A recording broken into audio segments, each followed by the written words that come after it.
Okay, we are going to continue to our kinetic model theory today, and after that we will introduce a little bit about, if we have time, a little bit about the energy, matter, and thermal introduction to thermodynamics today. Okay, so if you remember last time, we were talking about the I will try to open my notes. Okay, let me open my notes first, and then I will go on that very quick, just a couple minutes. All right. Should I share?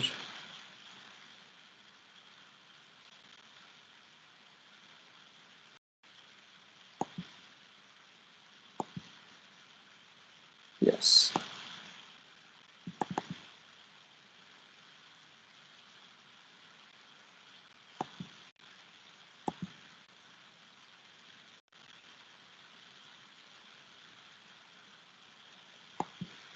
Okay. Now you should be seeing the PowerPoint slide of the last week that we were talking. So last week we did we introduced some of the descriptions, and we try to understand the ideal gas law and other equations of states like virial equation of state, and actually the van der Waals equation of states. And we also talked a little bit about the Dalton partial gas law, right? So you remember from the ideal gases, we moved on to the virial equation of states. After that, we talked a little bit about van der Waals equation of states. We introduced these, but we didn't solve any examples, but because we didn't really have time. I strongly suggest you to solve some problems in your textbooks and get used to these equations, especially the van der Waals equation and the ideal gas law and the partial pressure law. These are the ones that will be asked in either exams or any quizzes that you are going to have. Okay. So then we talked a little bit about the kinetic molecular theory, and we started deriving the kinetic molecular the theory from, we tried to derive the pressure formation from using just molecular basis, using the assumptions of kinetic molecular theory. And we ended up actually at a point where the pressure times volume from molecular basis yielded just constant value, just like the boiled PV constant law. And we related this microscopic event to macroscopically observed Boyle's law. And actually, using this approach, the simplest molecular kinetic molecular theory, we extended that what that can mean in terms of pressure times volume, which is constant at a constant temperature. Okay, this gave a couple of extensions to understand the molecular speeds and the time of molecules flight from one point to another, which actually is related to the diffusion and effusion. Okay,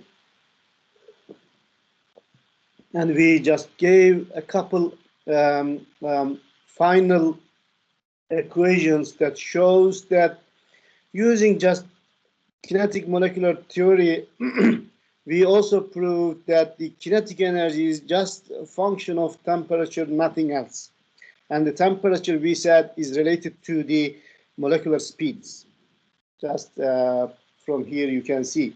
and the mass of the molecules, of course, the molar mass, it depends also. So this was the point where we stayed last time. Okay. So we actually, I'm going to go on my handwritten notes because I didn't really have time to prepare another PowerPoint presentation to you today. So we did this and we found these equations finally. Yes, we stopped here, I said, right? Yeah, something like that. Okay. So so there is a one, I mean, if you want to solve a couple of examples, here is one in terms of the ideal gas law from the last weeks. So you can see the, can you guys, girls, can you read the writings of my handwritten notes? Can you all? Okay, it's clear, right? The nitrogen is an industrially introduced into a vessel of constant volume at pressure 100 atmosphere and temperature 300 Kelvin. The gas is then heated to 500 Kelvin. Assuming it's ideal gas, what is the final pressure? This is the question. And the very simple ideal gas law you can solve by relating the constant volume relation of Charles' law. You remember Charles' law. The pressure and temperature will be proportional in the constant volume events, which is going to yield at 167 atmosphere at that final temperature. Another example over here, the mass percentage of dry air at sea level is given with the nitrogen is 75.5%, oxygen is 23.2%, and argon is 1.3%. What is the partial pressure of each component when the total pressure is 1.2 atmosphere? So this is just a real life experiment, and we know that the mass over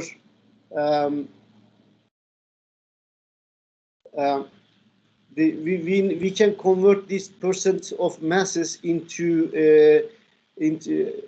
assuming you have a 100 grams of total sample in your hand, then that means 75.5 gram will be nitrogen, so that we can now find out the masses of each gases just over here.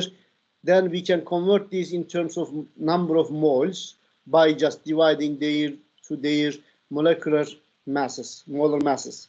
So when you calculate the number of moles, be careful to use the molecular formula in the molar mass. When you use the molar mass, use the molar mass of the molecules existing in the gas mixture. Okay, not just the nitrogen's molar mass.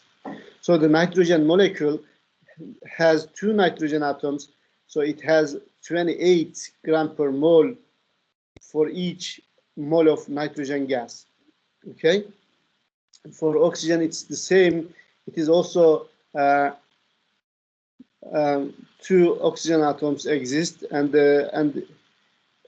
argon is mono atomic gas, so it is only given by monoatomic molar mass formula, and we found the number of moles of each. Now we know the total amount of, in terms of moles, total there is 3.45 moles of gas, and we know from the partial pressure law of Dalton that the each pressure of each gas is actually the multiplication of the molar ratio times the total pressure of the container. So what are the molar fractions of each gas?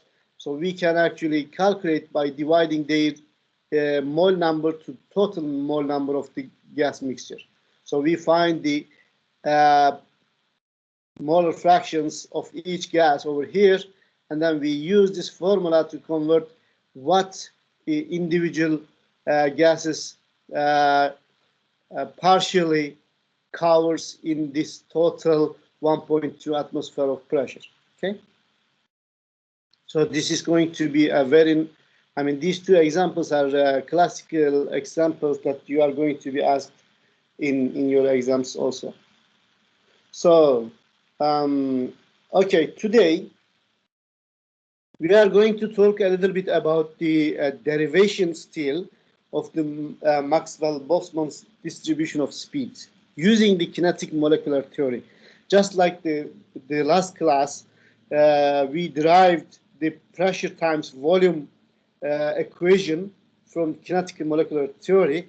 Now we are going to derive the speed distribution of speed, the function that describes the molecule in each individual molecule with different speeds. Okay, so we will derive the one equation, one final equation that will describe all of the molecules, or that will relate all of the molecules velocities to each others. Okay, so to start with, we will start with the Boltzmann energy distribution. Okay, so I mean, before even moving to that, before giving the start point of this equation, let me a little bit talk what this actually means. Okay.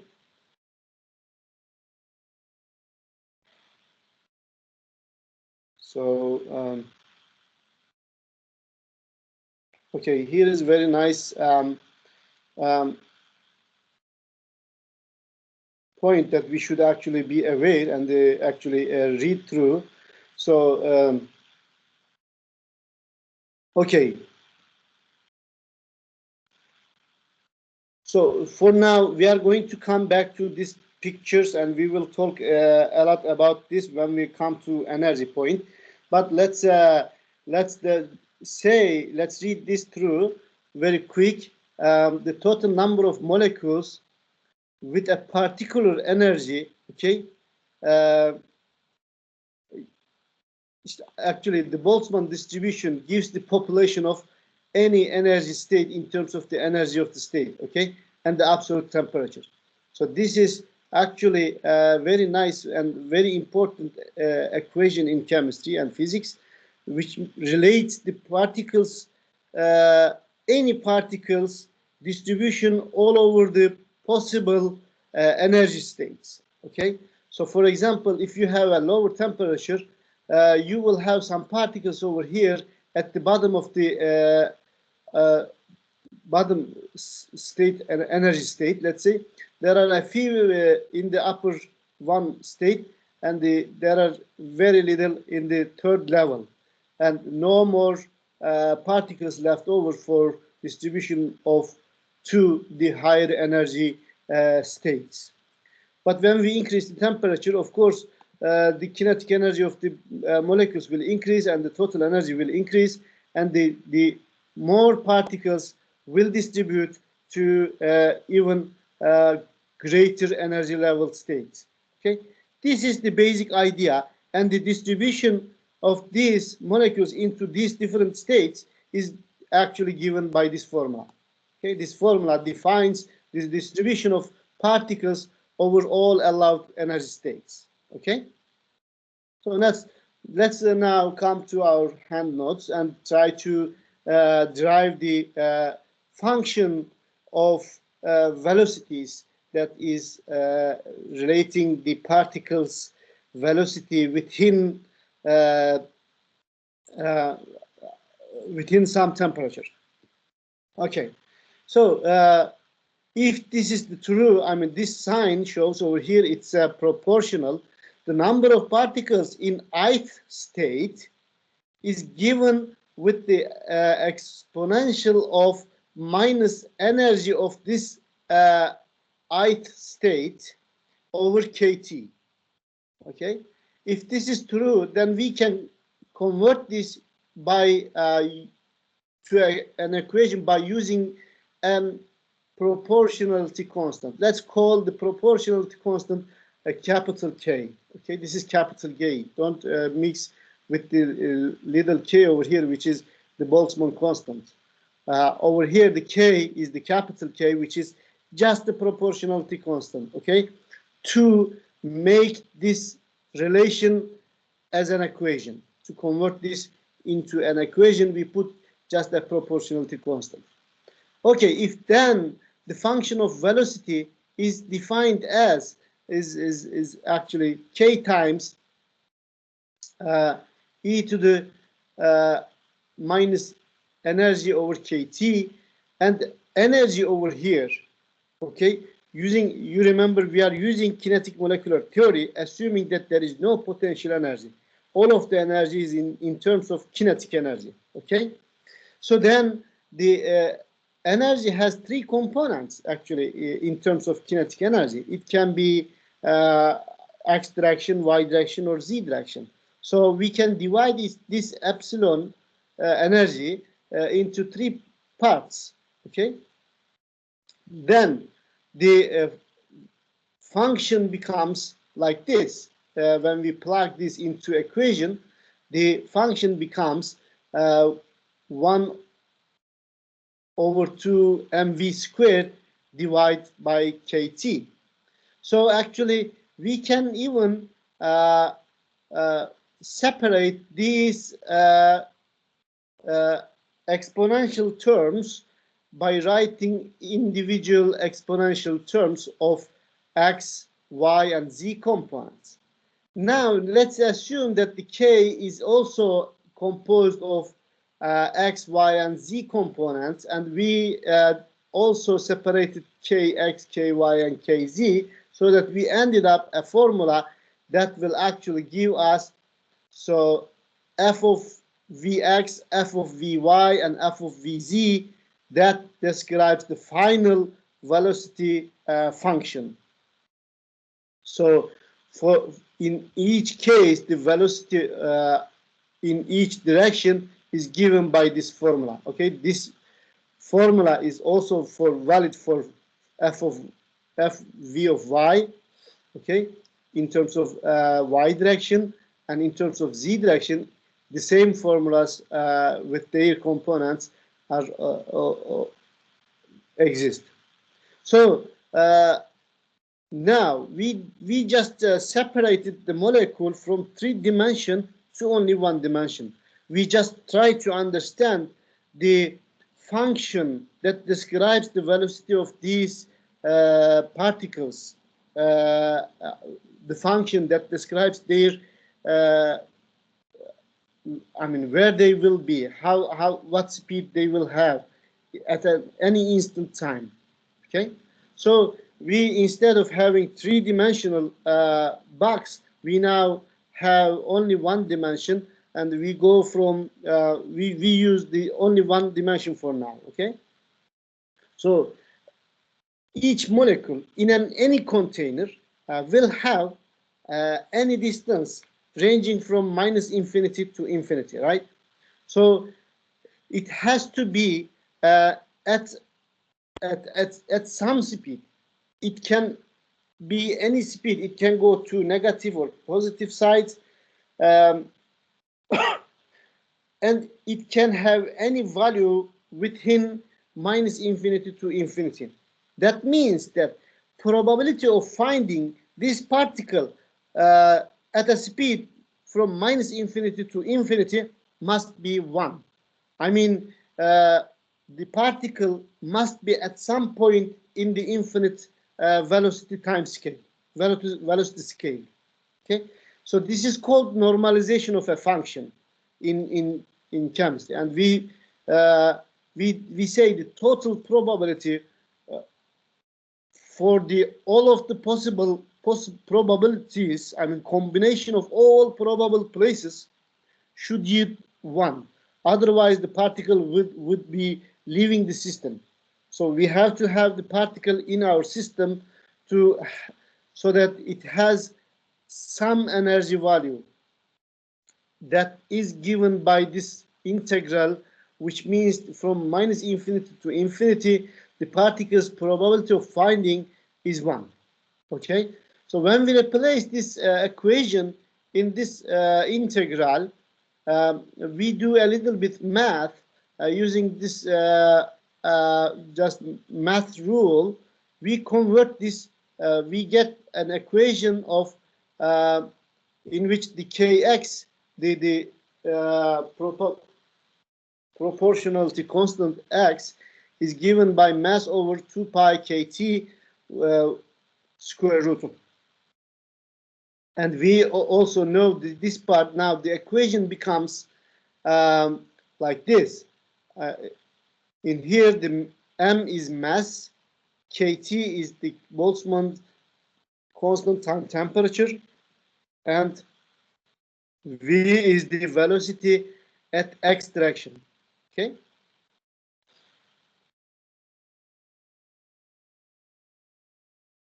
So the probability that a molecule has a velocity in the range Vx to Vx plus dVx, Vy to Vy plus dy, and Vz to Vz plus dVz is given with this formula. Okay, so now I'm trying to convert this again from 1 dimension to 3 dimension. Instead of writing a whole probable states, now I'm writing a very, very small this thickness of the surface of the all of the probabilities distribution. So let me actually show the picture of it so that you can see better. Oops, too much.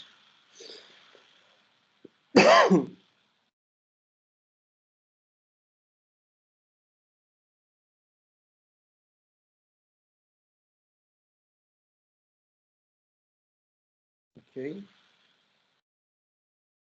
No, kinetic model theory. What is kinetic model theory?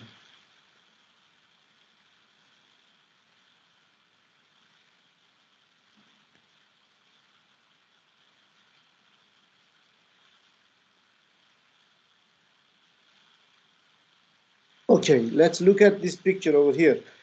Okay, so now instead of having only 1 dimension, I am saying that only this thickness, what is the probability at this thickness? Okay, and it is given by this formula. Okay, so over here actually is dV, which is given this. If this is a spherical, then this is the volume element. dVx, dVy, and dVz is actually the volume element of a sphere. So you remember this, the sphere's thickness is given by 4 pi r squared, or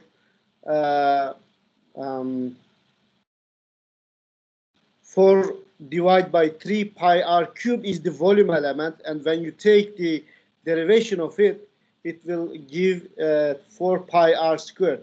Instead of r, now this sphere is actually a sphere of speeds, not just the position. Okay, instead of r, we have to write the velocity. Now the thickness is the dv, and the velocity is 4 pi v squared dv, not r squared dv, because this is the velocity sphere. Okay, so now let's put this into equation, and the equation becomes like this. Okay, and over here the dv's will cancel out, and I will get an equation that will give me, can I just choose? Yes, this is the equation, ultimate equation of that actually describes the, okay, anyway, this is the ultimate equation that describes the velocities of particles, okay, within any instant and any distance. So we can even convert this into, instead of writing mass and over k, we can write molar mass over r, because we know this relation. Okay. Now the equation becomes like this. This is called Maxwell-Boltzmann speed of distribution. Okay, distribution of speeds. Maxwell-Boltzmann distribution of speeds. And the actually the function is over here. Maybe it's better in the book if I show. Here is the function. Is it? Yes, this is the function actually that you get at you get a distribution like it starts from nearly zero, goes up at top, it tops at a point, and then it drops back to almost go to zero at infinite point. But what is important here is that it looks like a Gaussian distribution, and it has a point where it reaches to maximum point, and when you go down and very high levels, you you have much less probability. This means that if you have any container, inside there are molecules, okay, there are zillions of molecules, they will have different speeds, and most of them will have average speed. I mean, the average speeds will be covering almost most of the molecules. But some molecules will be very, very small in terms of the speed. The speeds of them are very small. But this is the only small fraction of them will have that. But some molecules will also have very high energies and very, very fast. But the amount of these molecules will be very, I mean, the number of molecules with that high velocity will be only a few of them will be just like that. The rest of the molecules will be mainly carrying out the average speeds. Okay. So we will actually come to a simulation and see what these mean. So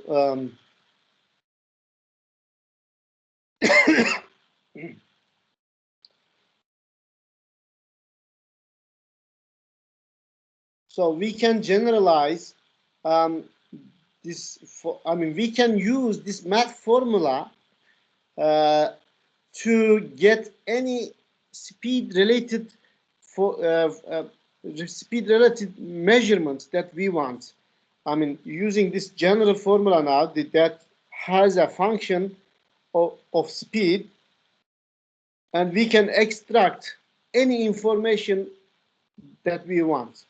For example, if we want to extract what is the average velocity, okay, so or mean speed we call. What is the mean speed? Then, since this is the n is 1, I will multiply the function with 1v and then take the integral so that I will find out what is the mean speed. And we can work with the math, and v mean is going to be 8RT over Tm, which is the molar mass, square root. Okay. So, for example, if we want, let's say we want to find what is the square, I mean, mean square, root mean square speed. Okay. This is mean square speed, and this is root mean square speed. Okay. This part only is called mean square speed. This is square speed. This is mean square speed, and this is root mean square speed.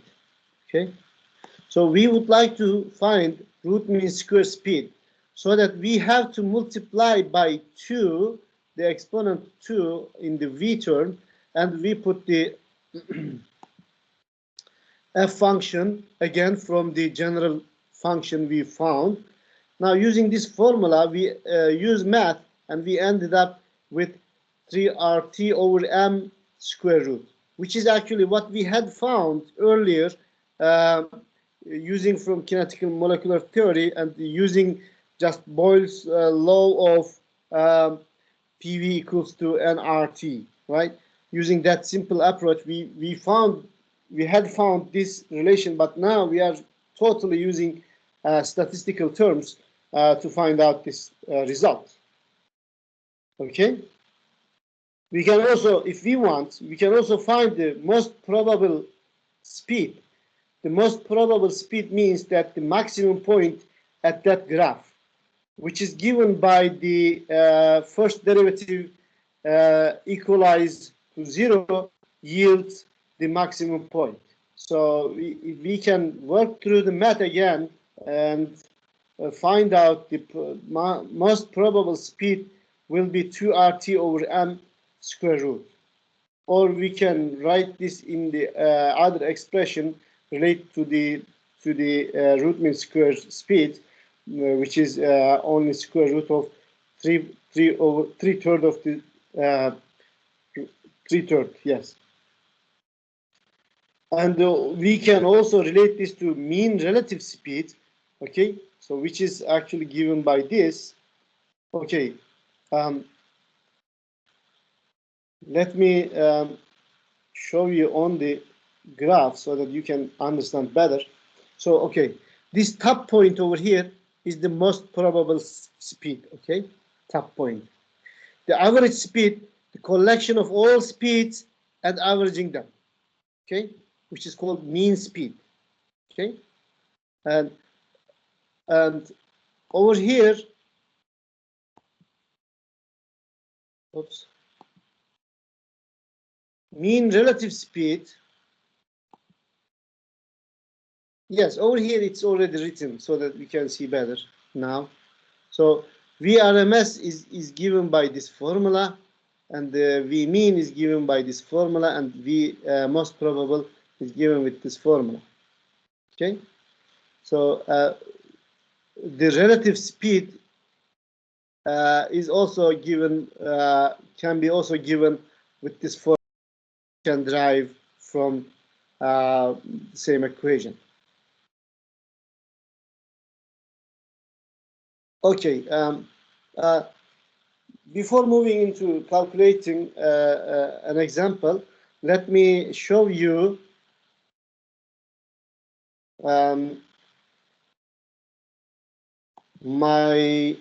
hopefully I will show you. Okay.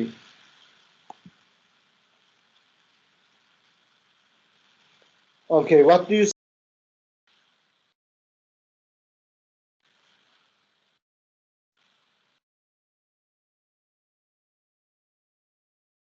All right. So here is the question. Can you guys see? Someone answer. Hocam görünüyor şu anda. Good. So let me plug this to here so that we can see better.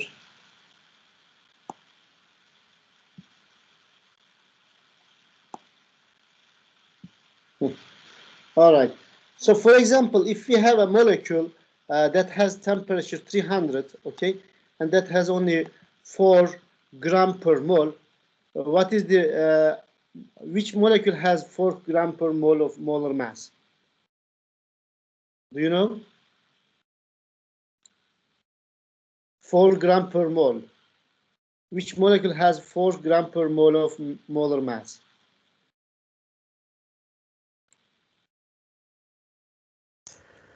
Hocam pardon.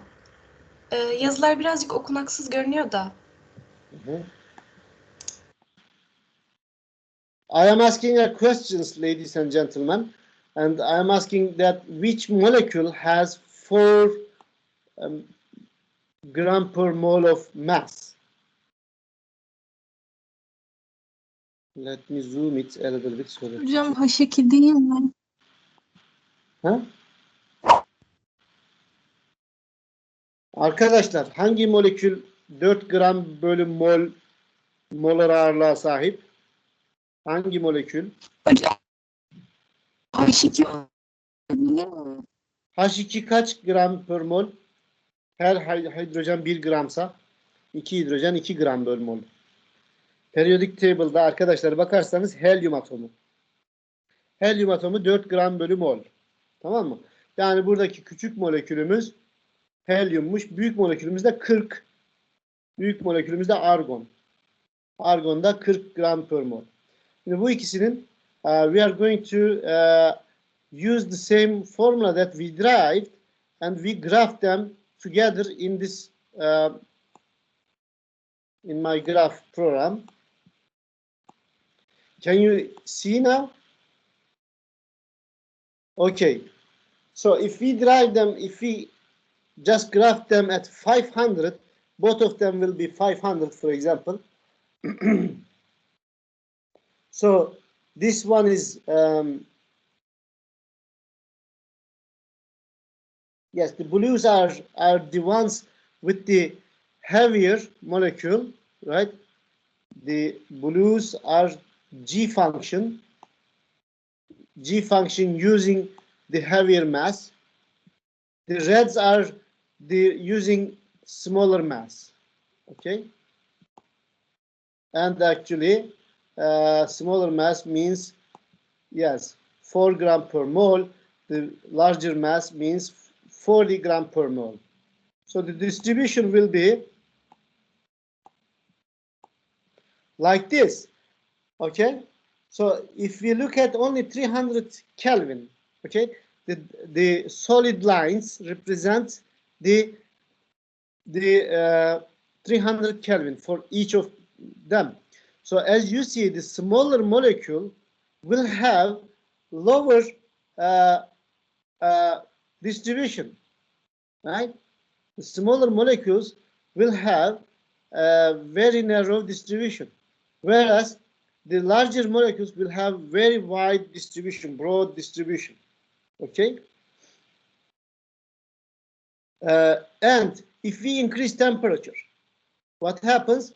The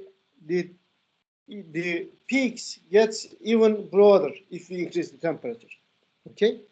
Which means that the more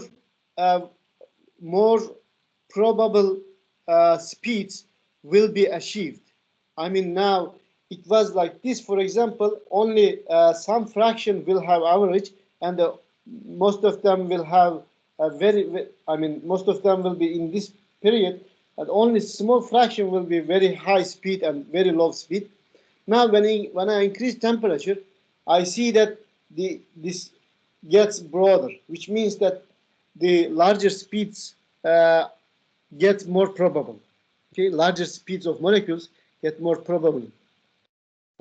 Now we can actually see with this from the simulation over here.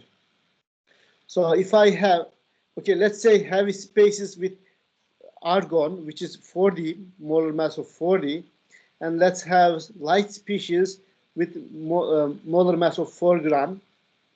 Okay, let's put only 200 molecules of heavy species, for example. Can you guys see? Evet hocam, görüyoruz. Okay. Let's wait until the system reaches to the equilibrium, because it's not at the mechanical equilibrium yet. The pressure will be about 1 atmosphere when it reaches to equilibrium. And when you remember last time I was talking mechanical equilibrium, okay, let me show you that also. When I told you mechanical equilibrium, so that means that I, for example, put 200 molecules in the system. Now, what's the pressure? Watch the pressure now, and temperature, of course. The pressure is actually 0.25, very small, because as you see, all the molecules not hitting the wall of the container. When they start hitting the wall of the container, now you see that the pressure is going up. At a point, the pressure will be the same. That point is called mechanical equilibrium. So the pressure now reaches to equilibrium. As you see, it is not changing anymore. It's of course, it will oscillate back and forth because of the individual molecules' speed will have difference, as I showed you in the graphs.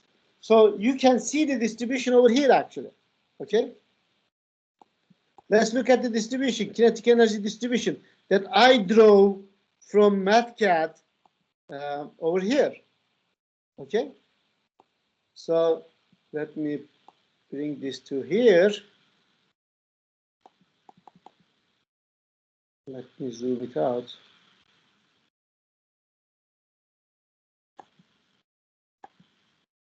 Okay, so the distribution right over here is actually this function. Okay.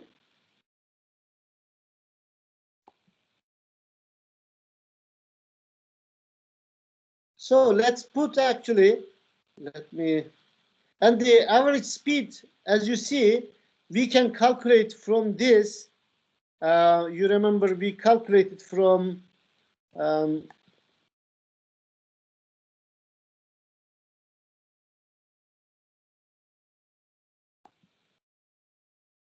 the average speeds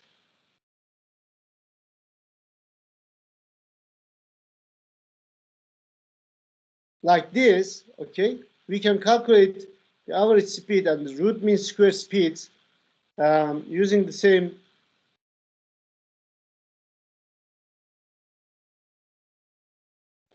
Okay, so this is average speed, and this is the number of molecules, and this is the distribution of speeds. Now let me open this up so that you can see better with the other molecules too. Now I'm going to increase the number. I will introduce some light species. Okay, can you still see?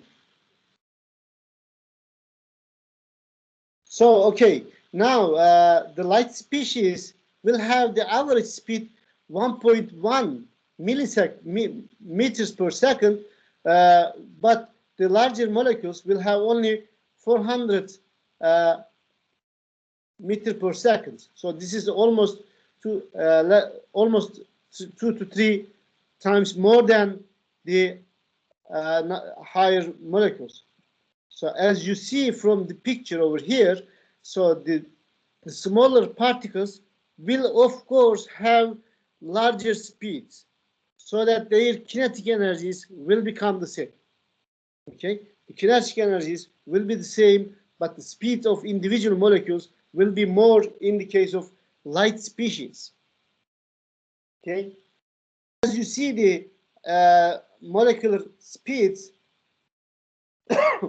speed of light molecules and speed of heavy molecules, you see the same distribution as I showed you from my MathCAD simulation. As you see over here is the light molecules, over here is the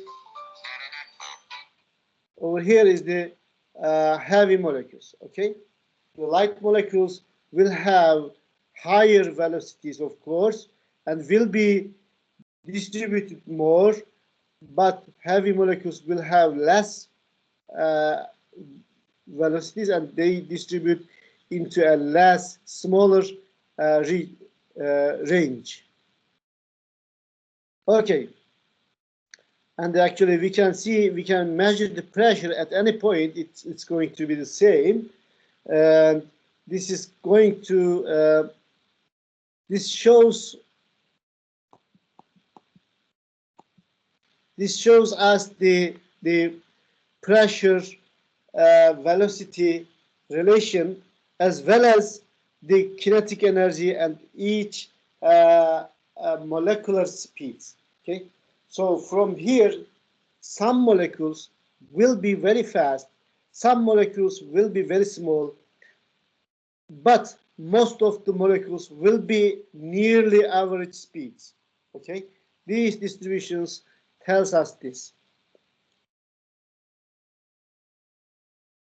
Okay, so this is going to be very important, and you will be asked a lot of questions on this on the exams. Okay, for example, let's have a nitrogen gas instead at 25 Celsius, and let's calculate the RMS, mean, and most probable speeds. So, as we have shown, it only depends on the molar mass and the temperature, nothing more. So, as we know, the molar mass of nitrogen, which is 28 grams, and we can write down the Kelvin's also temperature, and we find mean speed is 475 meters per second. So you remember over here we had 400 meters per second, which is nearly the same as nitrogen. So nitrogen is close to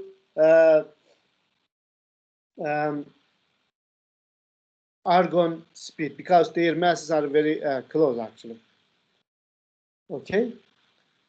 So VRMS we calculate 515, and we most probably we calculate 421 meters per square per second. Okay, another example. What is the average kinetic energy of an ideal gas? So ideal gas is kinetic energy is just the function of temperature, and it's given by 3/2 RT, and we can use this relation to find the average kinetic energy.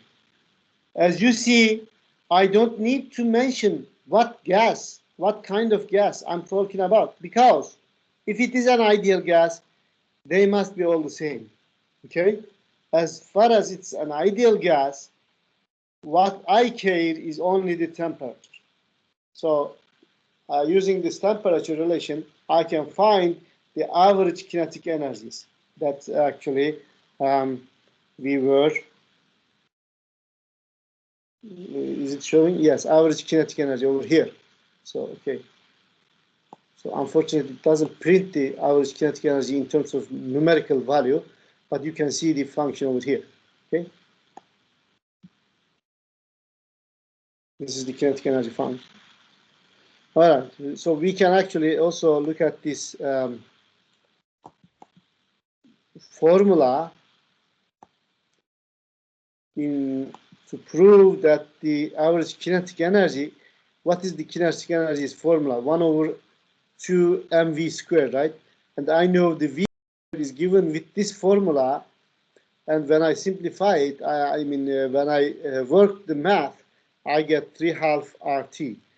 I just put I symbol over here to not mix with my equations over here, but it is actually in terms, doesn't have to be I. This is a constant, gas constant R, and this is the temperature of ith molecule. Okay. All right. Now we are all set with this topic, and we had already talked about this last class. I'm going to move, but if we have an exercise, I can solve before moving to the next class. Yes. Okay. If we have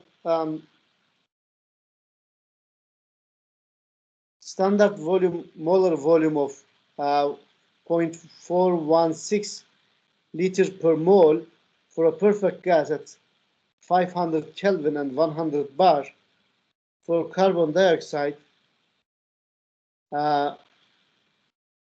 so Vm is 0.366. What is the compression factor of carbon dioxide at 500? Okay.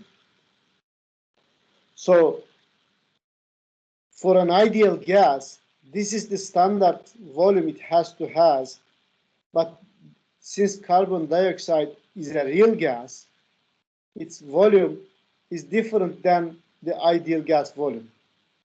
And actually, when we divide this real value to an ideal value, we get the compressibility factor, as we shown in the early class. And this yields us the virial coefficient of 0.88.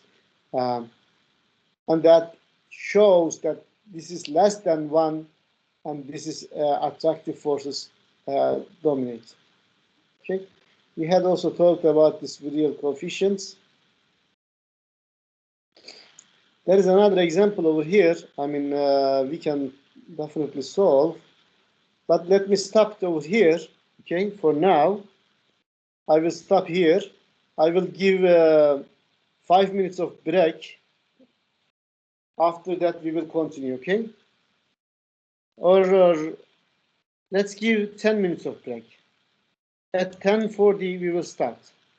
Tamam hocam. Okay, I am not going to close the meeting. I'm not going to finish the meeting. Arkadaşlar hem recording hem de meeting devam etsin. Sadece kamera ve mikrofonlarımızı kapatalım. Tamam? Tamamdır hocam. 10 dakika sonra görüşürüz.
Merhaba arkadaşlar.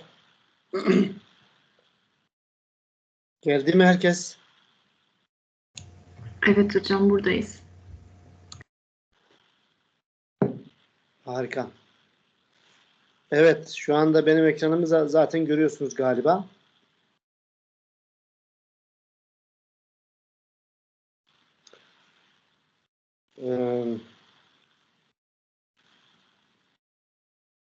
Enerjiden bahsedeceğiz arkadaşlar ama evet, genel itibariyle enerjiden bahsedeceğiz. Okay, I'm going to start and I will read this through actually. Energy is a property that will continue to occur in just about every chapter of the following text. So indeed, we begin the text with discussion of the deployment of energy in living organism. Energy is the capacity to do work.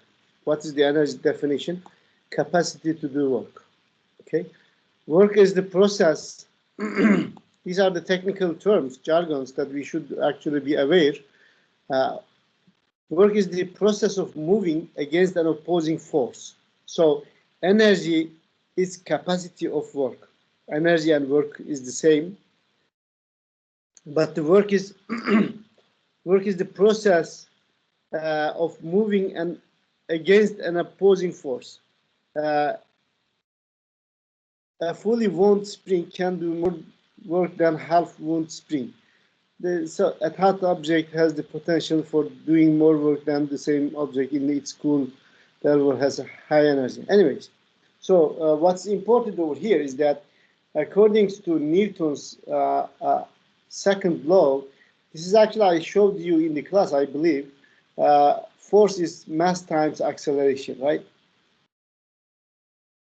So over here, acceleration can be gravity or any external acceleration or force applied on the on subject.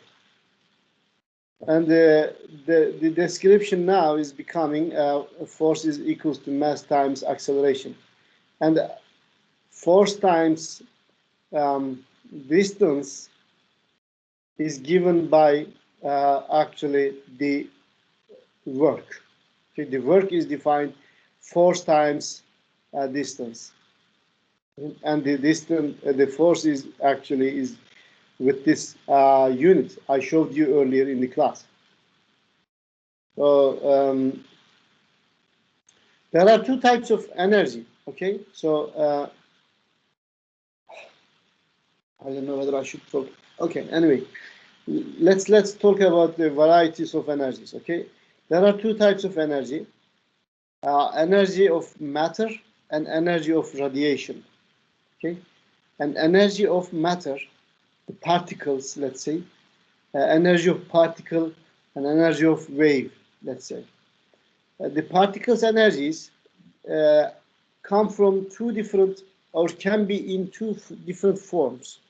It can be either kinetic energy or it can be potential energy. The potential energy is actually due to the position of the particle, but the kinetic energy is due to the momentum of the particle or speed of the particle or the motion of the particle. And we have seen so far from the gas laws and the kinetic molecular theory, we assumed that the positional energy contribution has zero. I mean, we did not say we did not describe any potential energy. But we said all of the energy is in the form of kinetic energy. And the kinetic energy formula is given by 1 over 2 mv squared, which is also given by p squared over 2m. P is over here is the momentum, okay, which is m times velocity. We have seen this in the earlier. So transformation of energy from one form to another is actually described by the laws of thermodynamics. The laws of thermodynamics are applicable to bulk matter. To discuss the energy of individual atoms and molecules that make the bulk matter, it is also necessary to discuss to use quantum mechanics. So individual.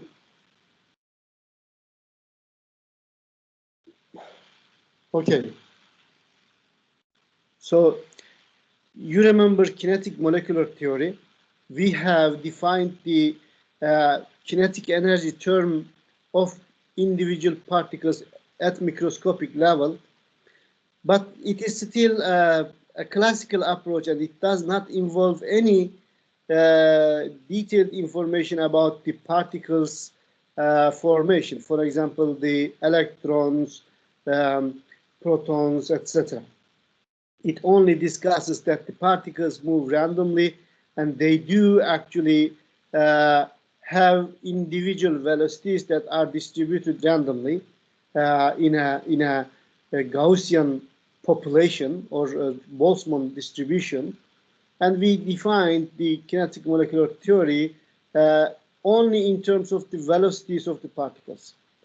But indeed, the energy is more complex, and the energy has potential term too, and the potential energy is mostly defined by other parameters that actually classical mechanics fail.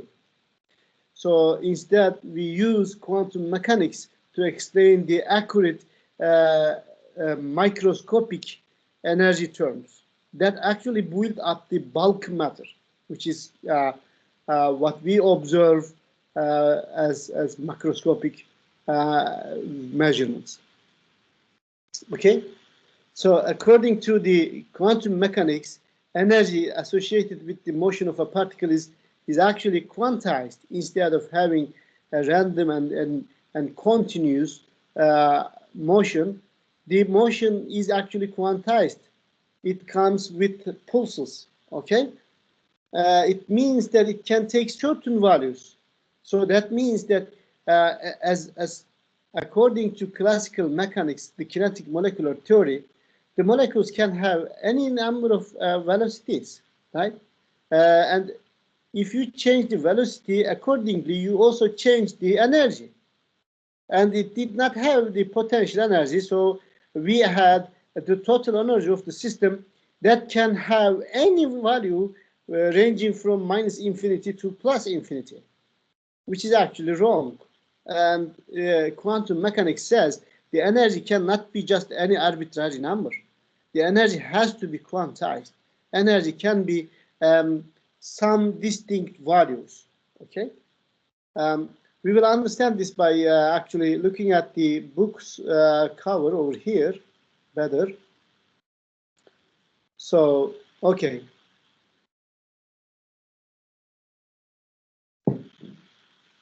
As you see over here, if you have energy that can have any value, which we call a continuum energy values. Indeed, the translation, okay, I'm going to talk to molecular motion in a bit, but let's look at this picture over here, okay? It can have basically any value, which is actually quantum mechanically not true. This is true only for classical mechanics, by classical mechanics. According to quantum mechanics, energy is actually in these distinct values. And the distinct values can be, I mean, it cannot have a value between any two stationary points. Okay, this is how actually the fundamentally quantum mechanics differs from the classical mechanics. Okay, and according to quantum mechanics, and we have discrete systems we say, not continuum systems. Okay, but there are the energy levels. I mean the possible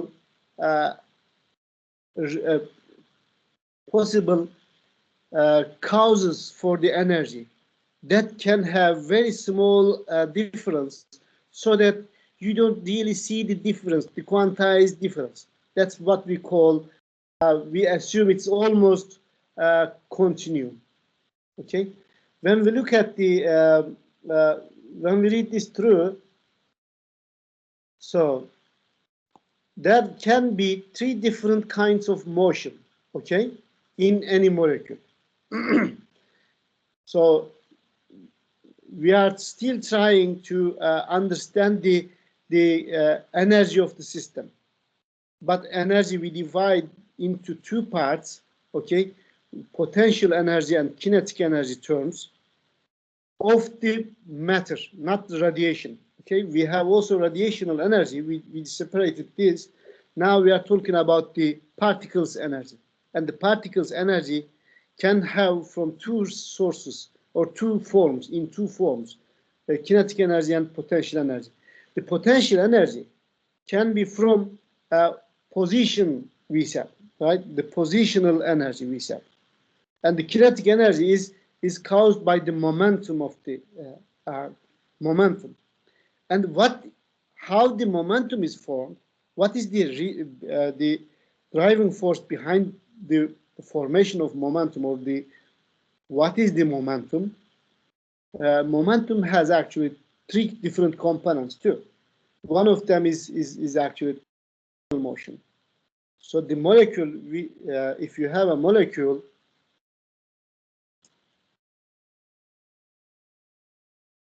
let me actually show you over here. Just a sec.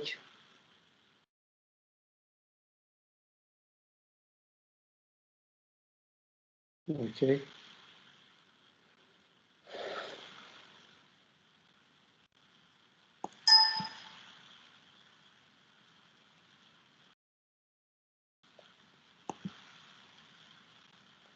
Okay, let me put hydrogen so that we can see.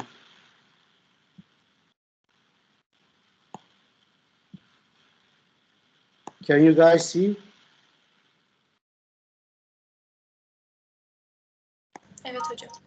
Okay, let me just run this through because I didn't have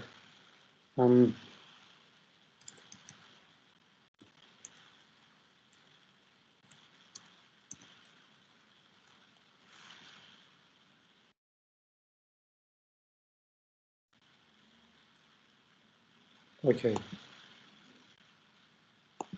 Let me open this up. So let me close this and bring this to here. Okay. So this is the molecule, hydrogen molecule, according to quantum mechanics. Okay. If I have, let me also visualize the Cartesian axis. Okay. So this is the molecule that I have. Okay. So as you see, the molecule can all go to y-axis. Okay. I can move the molecule in the y-axis as a whole. I can move the molecule in the x-axis as a whole, or I can move in the z-axis. This is translational motion. Okay. If you have any molecule that goes either in any direction in space as a whole, that is called translation. But on the other hand, you can also have only one atom fixed over here, the other atom rotated around this axis, right? I mean, let's say, okay, let me also show the labels.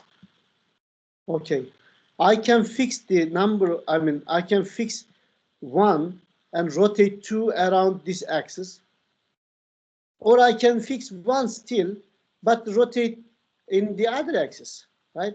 So I can do this rotation or that rotation, okay? So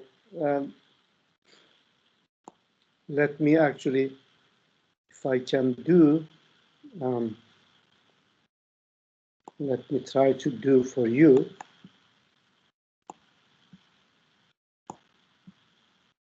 So, okay, let's say Z is this over here.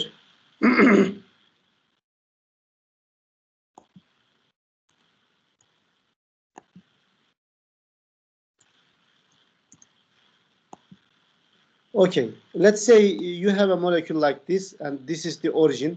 So I can have molecule as a whole going, for example, each one can go to, let's say, 1, 1. So now I translated molecule, right? I did not change anything else. I moved them in the x direction. This is the translation. And I can also have translation at y-axis, let's say. Let's give some other value.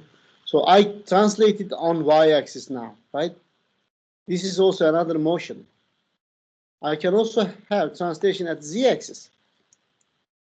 So z-axis, let's put 5 over here, 5 over here.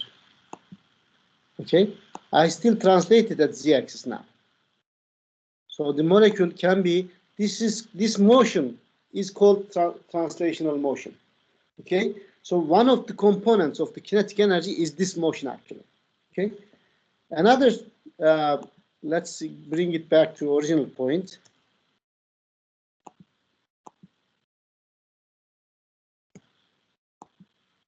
Okay, another motion is actually the rotation we said, right? So I can keep 2 at its origin point, and I can change the, for example, this one. So this is a rotation. Okay, I can do 5, for example. So this is still a rotation. As you see, oops, sorry, I didn't do it correctly. Just a sec. Yes, 2 is at, okay.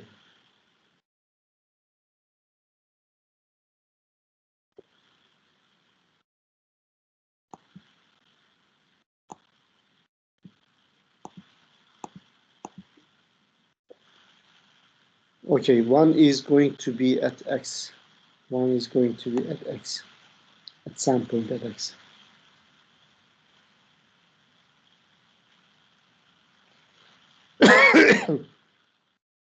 Yes, okay.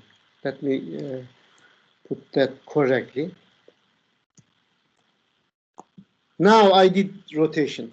Okay, I did rotate around x-axis. So the molecule is now at x point. And actually, I can even do -1, 2. This is also rotation. So the distance between 1 and 2 did not change. The overall coordinates of molecules are the same, except the molecules is rotated around its around 2, right?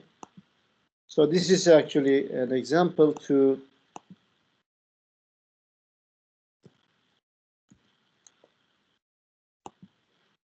okay, rotation.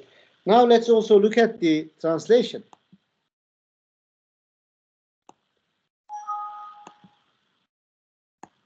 We have looked at excuse me.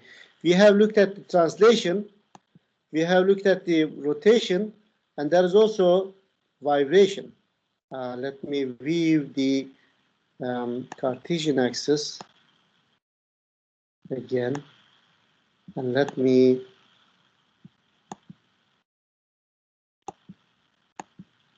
see the vibrations. So this is the vibration actually. Okay, the molecule can go. One molecule can go one direction. The other molecule, the other atom, can go the other direction. This is called stretching vibration actually. Okay, so these 3 terms, there is no more term that can have the molecule that the molecule can have. Okay, there are 3 different terms that describes the kinetic motion of the molecule. So according to we will get to that point later on, but for now that there are 3 sources of kinetic energy and 1 source of potential energy. Okay, I mean there is of course more source of potential energy, but over here we show the electronic part only according to quantum mechanics.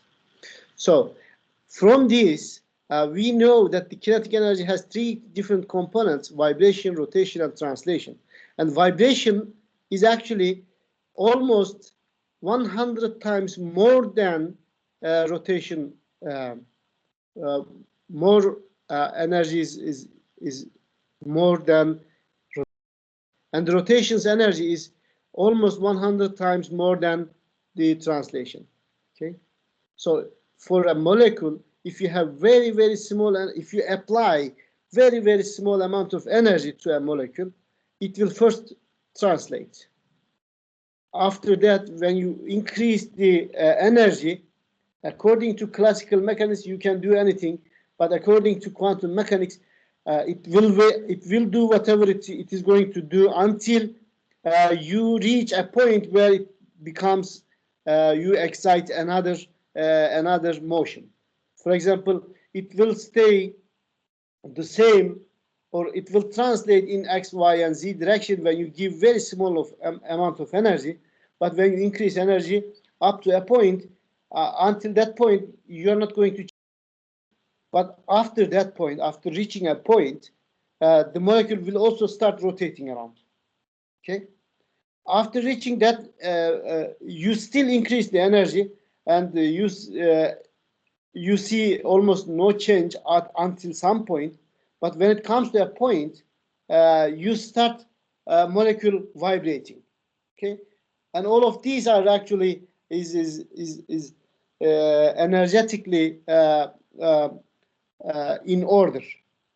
Okay, and we know that the translation requires very small energy. That's why we put a continuum over here. Translation is almost occur any temperature. Very small energy separation between the translational quantum states. Okay, but the rotation and vibration has as very distinct quantum states that really you have to have that excitation for molecule to observe these changes. You increase the energy even more. I mean, up to a point where you just break the molecule into two parts. You break the bond of the molecule. So that's an actually electronic excitation you are doing, and you are giving. You break the bond, change the electrons' behavior, electrons' occupancy of orbitals. You are changing it. Okay, that's called electronic transition. Okay, so these are the energies main contributors, the kinetic energies main contributors. So I just want you to, in your mind, make sure that the concept of quantum mechanics and classical mechanics is totally different. According to classical mechanics, rotation, vibration, these are all continuous. There is no discrete energy levels. What is more is that according to quantum mechanics, these energy levels are in order, and vibration is almost 100 times larger than rotation. That has also 100 times larger than translation. Okay, and the kinetic molecular theory do not count on potential energies. We did not cover the potential energies in the kinetic molecular theory yet. Okay, so let's come to our discussion again. Okay, the link between the energies of individual molecules and the bulk matter is provided by concept Boltzmann distribution that we had talked. Okay, you remember we started with a proportionality. The number of molecules in the ith state is related to the exponential of energy of that particles over kT. We gave this equation. This is the Boltzmann distribution actually, and which is very important to find the population of different states. Okay. So yes. So most molecules are found in the lowest energy states, and higher energy states are occupied progressively fewer molecules. Okay. Boltzmann distribution gives the population of an energy state in terms of the energy of the state E1 and the absolute temperature. So this is the Boltzmann energy distribution. Temperature, when you increase the temperature, you populate more energy states. Okay. So there are three different motions we said: translation, rotation, and okay. What about potential energy? Now let's discuss a little bit potential energy. Okay, the source of potential energy can be from a lot different, can be very different. So it can mean, for example, a Coulombic potential energy between charged particles, which is given by this general equation, and over here is the vacuum permittivity is given by this formula. So it can also from gravitational potential energy, which is given by this formula, or it can be an elastic potential energy or spring potential energy, what we say. It can be from 1/2kx squared. And there is a lot of different versions of potential energies.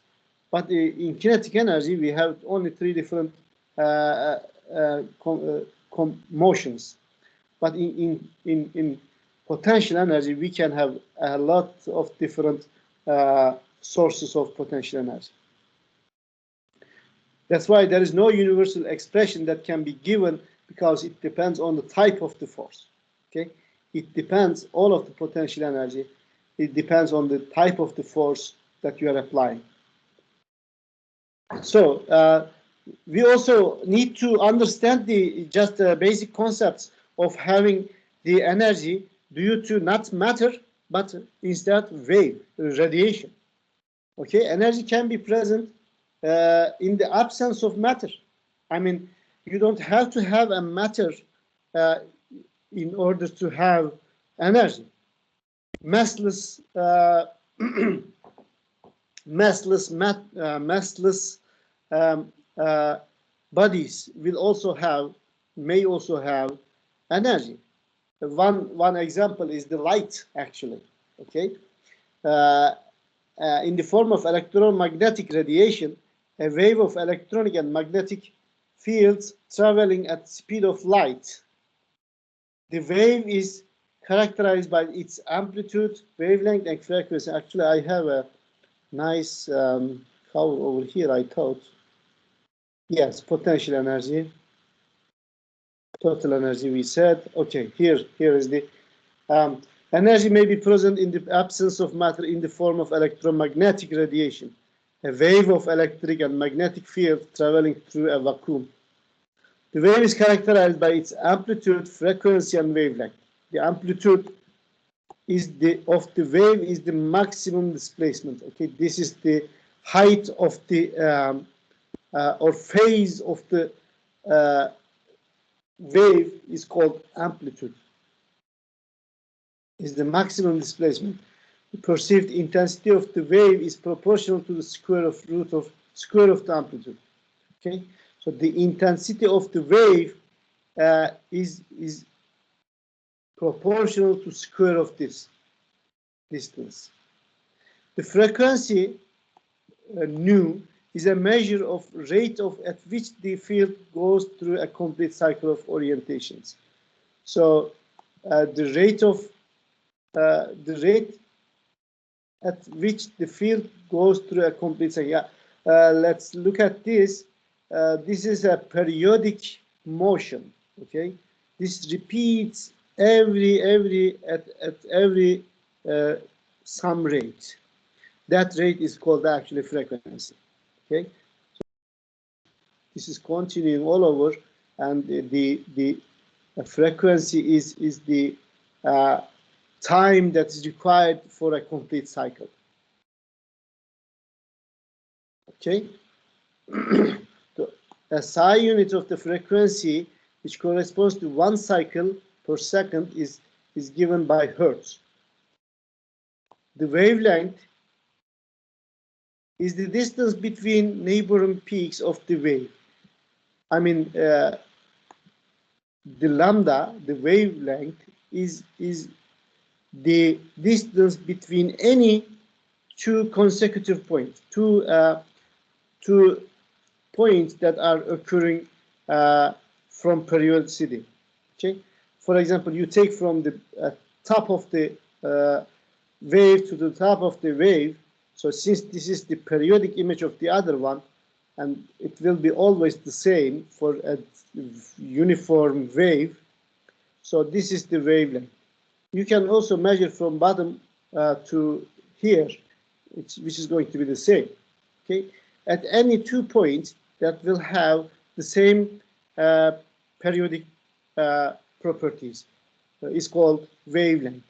Okay, as you see, wavelength is actually a length is given by meter, or more specifically nanometer, or even angstrom, which is atomic size scale.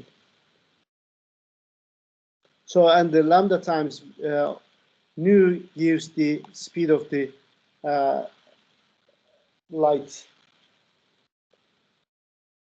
Okay, electromagnetic spectrum runs, as far as we know, all over the frequencies. Each range of frequencies is classified as shown in figure F7. So we can look at the figure. Electromagnetic wave can range from 0 to infinity. Okay, it can be 0 to infinity, but when we go down to infinity, we may have trouble to measure that high energies, because it needs too much of energy to be able to observe what's happening over there. So when we have the very short wavelength and very high frequency, we call these events cosmic rays. And actually, nuclear events are also occurring at that point. Just when we have, I mean, smaller in energy or frequency, or higher in wavelength, we have gamma rays, and we have X-rays ranging from 1 nanometer to 1 picometers a distance. Okay, and from 1 nanometer to 100 nanometers, we have the vacuum ultraviolet region, which is there are some spectroscopic techniques that are working over there, like photoelectron spectroscopy, for example. So from 100 to let's say 1 millimeters is in the region of visible and ultraviolet region, and these are the UV visible spectroscopy we do a lot over here, and we also do the vibration spectroscopy in the range of vibrational near infrared region, IR region, infrared region actually. So when we increase the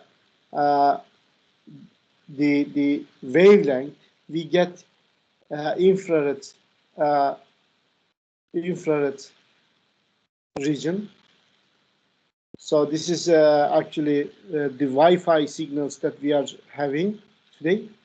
So the Wi-Fi signals of our cell phones are using infrared signals. And actually, we can even increase the wavelength to observe microwave and radio frequencies, and microwave and microwave and radio frequencies. Okay. So the radio frequencies are the ones that are now satelliting radios stations, and even televisions today with satellites are using radio frequencies. Okay. So according to the this radiation or the energy by the radiation, which is defined by this the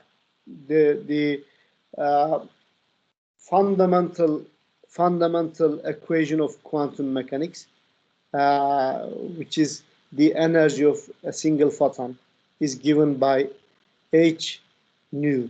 H is the Planck constant, which is at 6.626 10 to the minus 34 Joule seconds.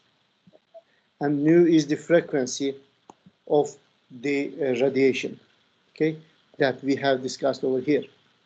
So if we have, for example, if we have larger, greater frequencies, that will have greater energies. If we have lower frequencies, it will have lower energies, okay?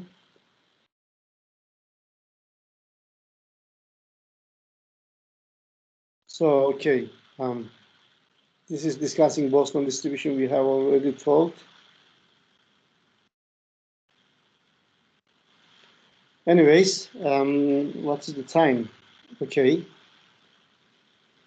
So we said this, we discussed this.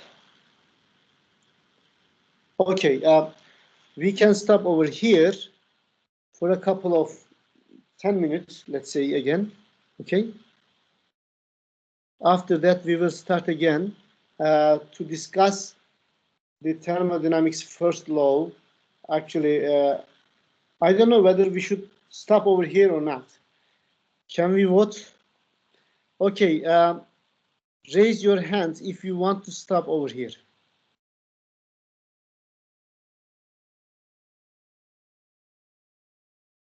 How many races? 10, 26.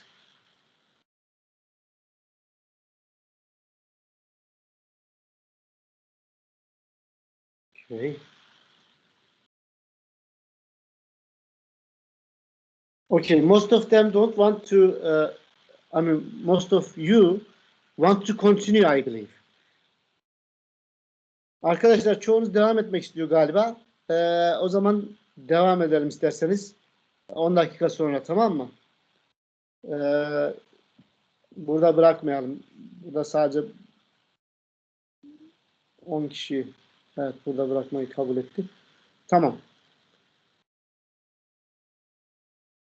10 dakika sonra tekrar buluşacağız arkadaşlar.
All right, I am here, and we can continue for 10-20 minutes, and then we will actually stop the course today a little bit early, hopefully at 12 fishes. Okay.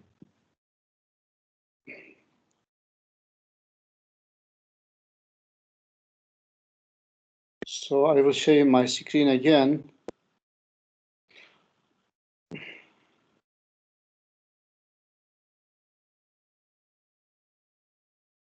Alright. Görüyor musunuz arkadaşlar yine? Evet hocam. Tamam, harika. Ee, yani şöyle yapabiliriz. Ben birkaç dakika anlatacağım. İsterseniz ondan sonra Türkçe olarak da bir özet geçebilirim ya da konuyu kapatırız. Dağılırız. Buraya kadar daha önceden anlattığım konularda anlamadığınız herhangi bir yer var mı? Yani bu derse geçmeden önce, çünkü termodinamiğe giriyoruz arkadaşlar, gazlarla ilgili temel şeyleri bitirmiş olmamız gerekiyor. Gazlarla ilgili neler önemli? Ben hızlıca şöyle işlediğimiz derse bakıyorum. Tanımlar. Birincisi tanımlar. İdeal gaz tanımları ve equation of state dediğimiz durum denklemleri, ideal gaz kanunu, kinetik model teori, kinetik model ya da kinetik moleküler teori dediğimiz teorinin hızla ilgili dağılımı ve çeşitli hız ifadelerinin Maxwell-Boltzmann dağılım yasasından türetilmesi. Bunu öğrendik, bunları öğrendik. Bunlarla ilgili spesifik formüller verdik. O formülleri siz ezberlemenize gerek yok. Ben mesela o fonksiyonu, Maxwell-Boltzmann fonksiyonunu da size veririm. Sizden derim ki şu şeyi türetin. Siz orada integrali alarak kendiniz türetip bulursunuz. Bu şekilde olabilir. Yani eğer hani, bilmiyorum, belki de formülü komple de verebilirim ama formülü sizin türetebilmeniz daha güzel olur arkadaşlar. Orada bilmemiz gereken, yani kinetik moleküler teoride bilmemiz gereken bir tane fonksiyon vardı hatırlarsınız. O fonksiyondan diğer her şeyi çekebiliyorduk artık. O fonksiyonu elde ettikten sonra. Pardon.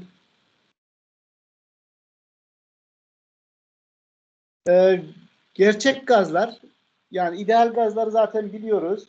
Gerçek gazların ideal gazlardan sapmalarını gösteren bastırılabilirlik faktörü, compressibility faktör dediğimiz ya da virial equation of state ya da virial coefficient'lar ile ilgili veyahut da Van der Waals equation of state den de bir soru çıkabilir arkadaşlar. Yani bunları da olarak kullanmayı öğrenin. Yani bunlarla ilgili daha çok matematiksel, hani böyle işlem gerektiren rakamsal şeyler gerektiren olabilir, soru olabilir ya da bir grafik çizme üzerine olabilir. Grafiği de siz artık Excel gibi programlarda çizebilirsiniz. Muhtemelen öyle bir soru olacak yani sınavda. Dalton'un kısmi basınçlar yasası ile ilgili zaten örnek de çözdük arkadaşlar.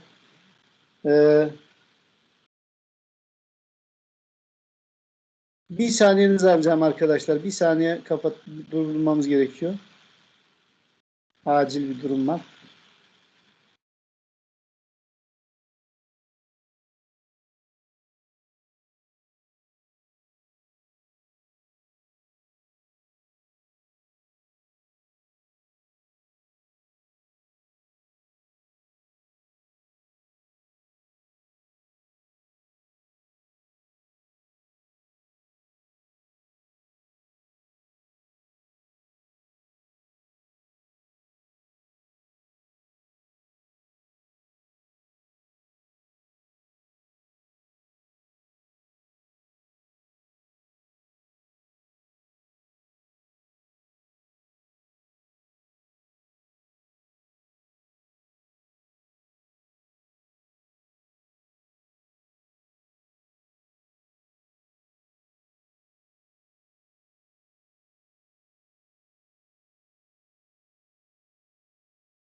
Arkadaşlar beklettiğim için özür dilerim. Maalesef beklenmeyen bir telefon. Özet yapıyorduk arkadaşlar. Özeti anlattık size. Bunları söyledik. Bu fonksiyondan her şeyi türetebileceğinizden de bahsettik. Pardon. İdeal gazlar, gerçek gazlar. Bunlardan bahsettik zaten. Ondan sonra. Evet, enerjiyle ilgili terimlerden bahsettik. Enerjinin bileşenlerinden bahsettik. Bu enerjinin bileşenlerinin neler olduğundan ve nasıl büyüklükler olduğundan bahsettik. Maddeden kaynaklı ve dalgadan kaynaklı enerji bileşenlerinden bahsettik. Şimdi termodinamiğe giriş yapabiliriz arkadaşlar. Bir 15 dakikada olsa giriş yapmış olalım. All right, I am switching back to English now. Okay. So, there are some definitions in this unit. First of all, thermodynamics. Thermodynamics is the study of heat and motion. Okay, heat and motion together. So or heat and dynamics, let's say, even more accurate, and we will actually cover a lot of energy conversions between heat and volume changes. And the thermodynamics actually is the study of converting heat into work, or converting work into heat as such. Okay, so according to thermodynamics, the universe is divided into three parts, or two parts, let's say. One is the system, the part of the universe under study. Okay, the other is the surrounding, and system and surrounding together forms the universe, the entire universe. Okay, so if you have to study, for example, a glass of tea, let's say, you want to study the tea inside this glass, your system is the tea. Okay, and the glass, me, this room, even you, and all the rest of the universe is called surroundings. Okay, and the system and surroundings are separated with the boundary. This is called boundary. Okay. So if you would like to, for example, study the glass material of this tea, a cup of tea, so now your system is becoming glass, and the tea inside becomes one of the surroundings. Okay, so you have to define what the system is and what the surrounding is in terms of understanding the thermodynamics definitions. Okay, so that's why some people may get a little bit confused about the upcoming definitions, because we always tend to think about the whole everything when it's everything together. Our intention is always tend to understand things as a whole, not just separate parts. But when you divide into sub parts like systems, surroundings, and the universe, then the definition on your mind for a universe may become a little bit different translation in terms of the system. Okay, so very important aspect to understand what a system is, what is the surrounding, and together they form a universe. And the system and surroundings are separated with the boundary. Okay? There must be a boundary separating between the system and surrounding. So if we have a system in which the energy and matter can flow, then we call this system open system.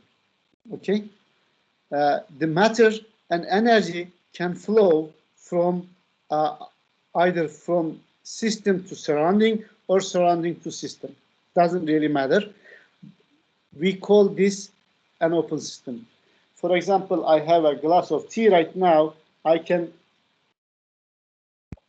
drink and get rid of some of the tea over here, and the water, the tea inside gets cooler by time.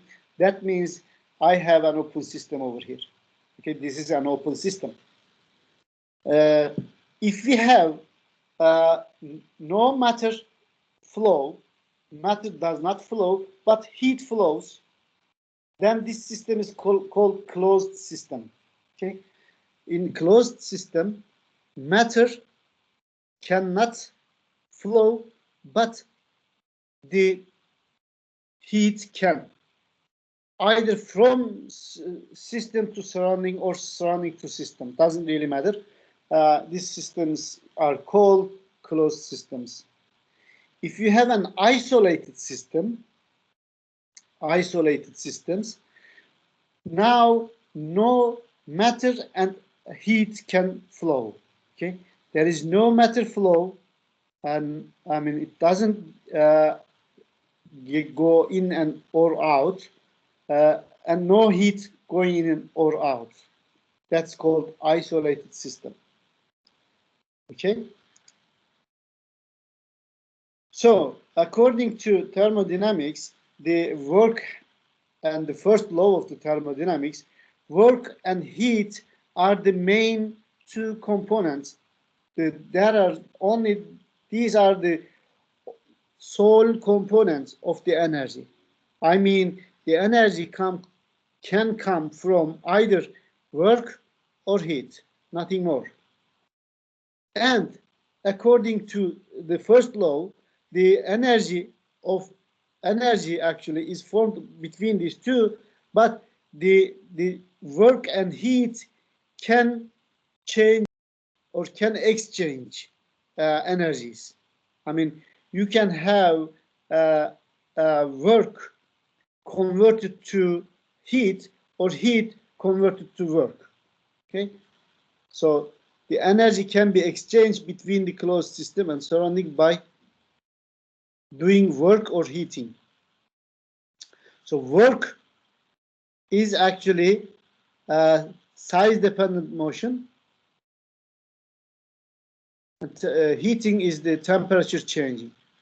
I mean, the result of heating is temperature changing. Sometimes you will have systems, you will actually heat, but it does not change the temperature. We will come to that later on. So heat. Okay, let's look at the system now. If heat is going out from the system, okay, we call this system is giving energy. So it is given by a minus sign. I mean, the system loses heat. We call this negative energy because system is losing the energy. Okay, we give this with a minus sign. If the system is gaining energy and we put some heat on the system, then we call the Q, the heat, as the plus sign. Okay, we have to make sure this sign of the energy component, which is really very important and core of this class.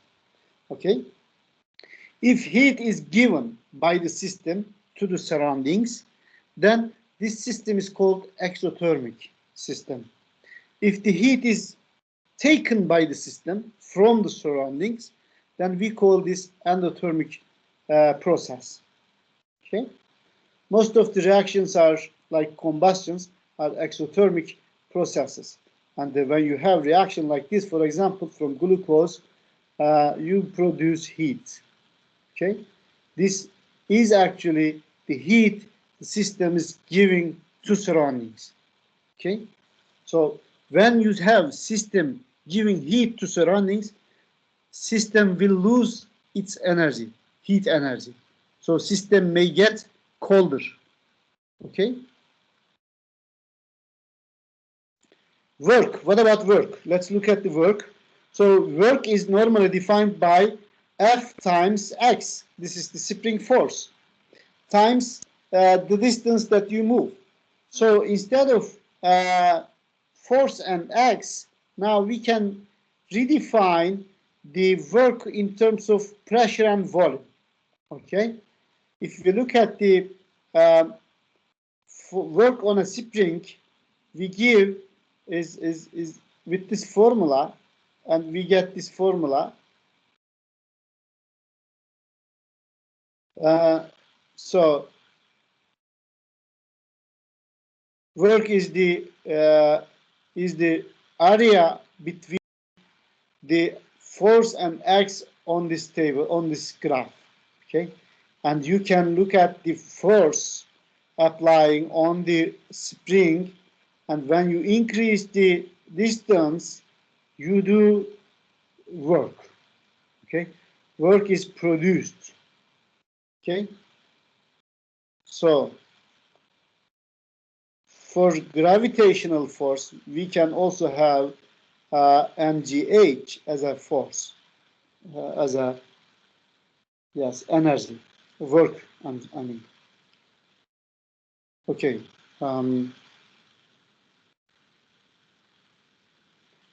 So let's look at the gas instead of force and distance. Now let's translate this to pressure and volume. We know the force times X is called work, right? So, and we know the force per area is defined by pressure. So now, instead of force, we can say pressure times area.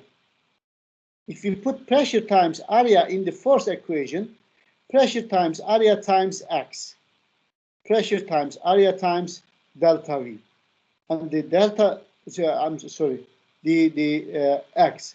The area times X over here, the area times X is giving the volume.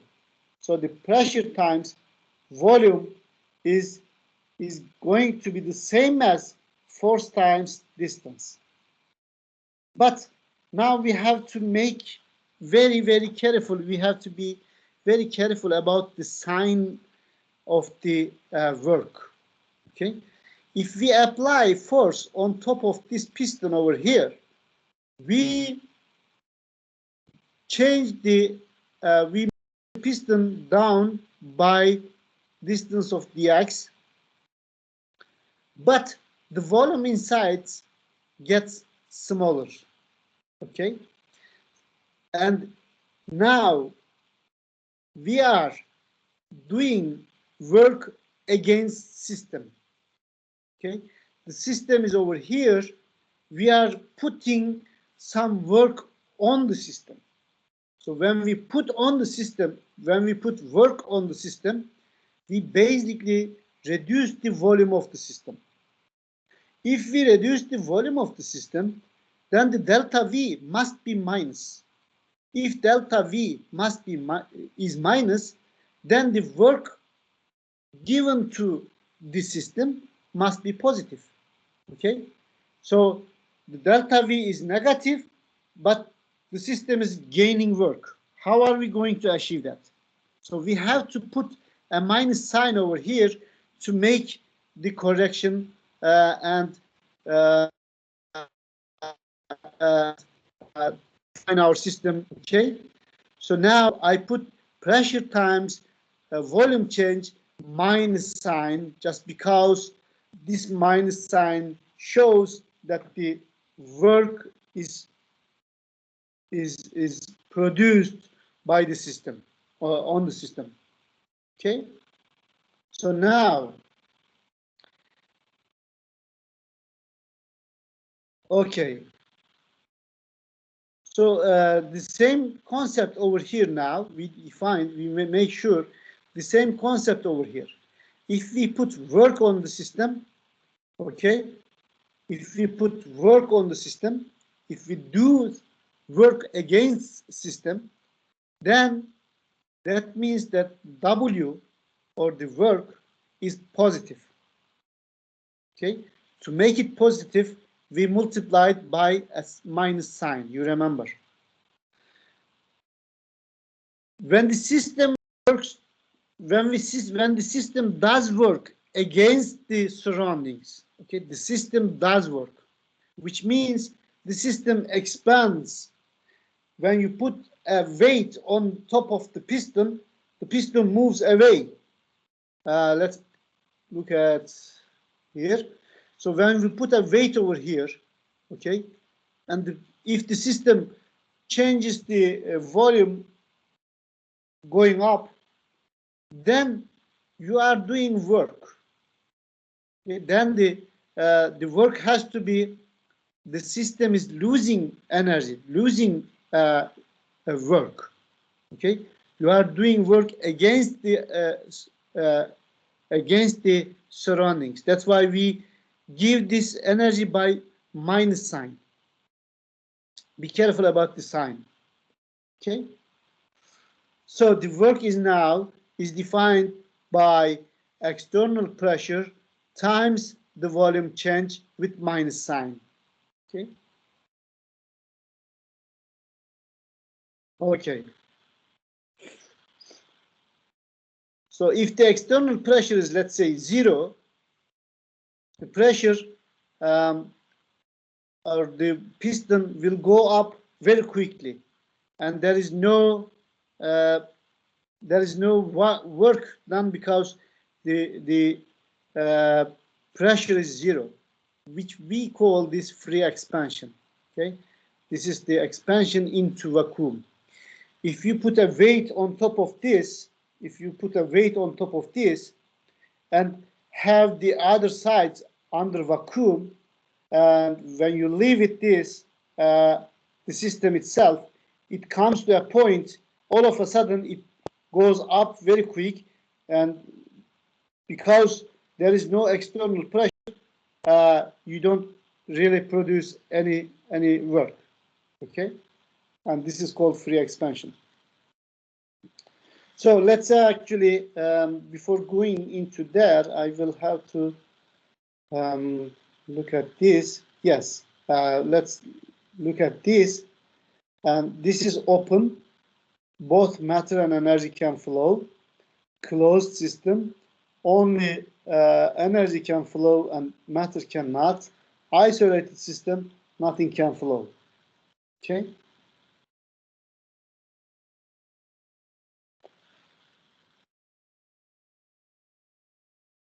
So, okay, if the heat is going in, it's an endothermic process, and if its heat is going out, it's called exothermic process.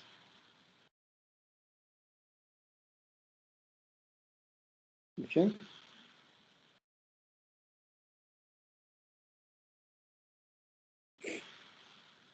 Okay, now let's also look at the other paper so that we don't lose any information. So open system, closed system, and isolated system.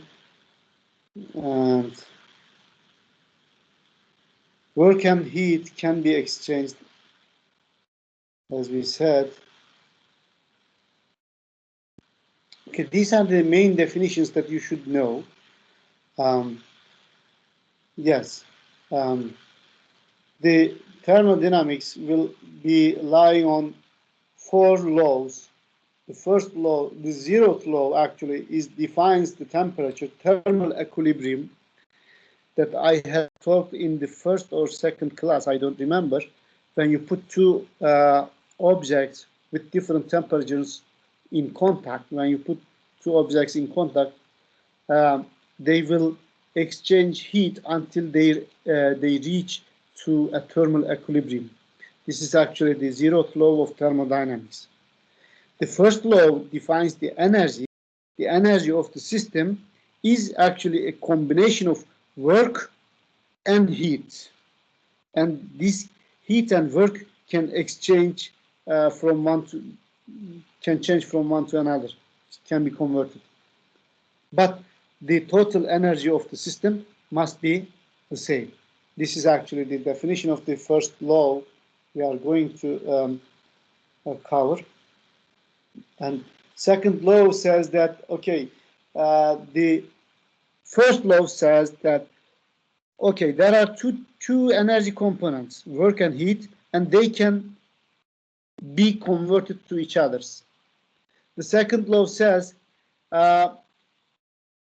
you cannot convert all of the work into heat or all of the heat into work. You have to waste some of your heat. I mean, to convert heat into work, you have to have a hot object or a hot reservoir and a cold reservoir, and some of the heat must flow from hot reservoir to cold reservoir without converting to work. I mean, you cannot convert heat 100% into work unless you are at thermodynamic zero temperature.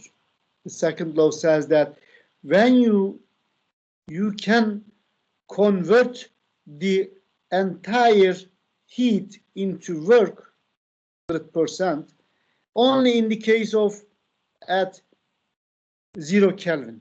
Otherwise, you cannot convert all of the heat into work. You have to waste some of the work, some of the heat. This is what the second law says.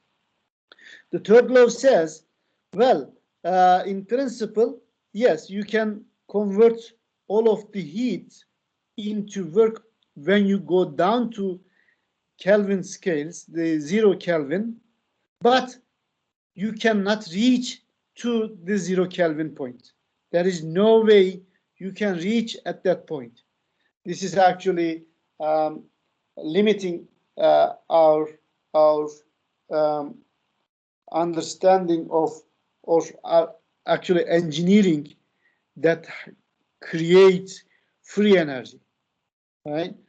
Okay, so we have today you can see a lot of people who are trying on YouTube videos, even you can just look at, there are a lot of people who discuss that they create energy from nothing, or they create an engine that produces energy from basically no losing any other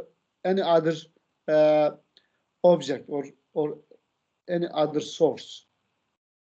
So they put in a loop so that they seem to success that, okay, this is infinitely working engine I created. No, there is actually something that must be consuming when you have this work generation. Okay, according to thermodynamics, if someone please tells you that, please don't believe in them. If someone tells you that they created a free engine which creates energy from nothing, that is not true at all, because this is against the thermodynamics law. Okay, and there must be some tricky point that they don't mention to you, and actually they trick you as if it is creating free energy engine.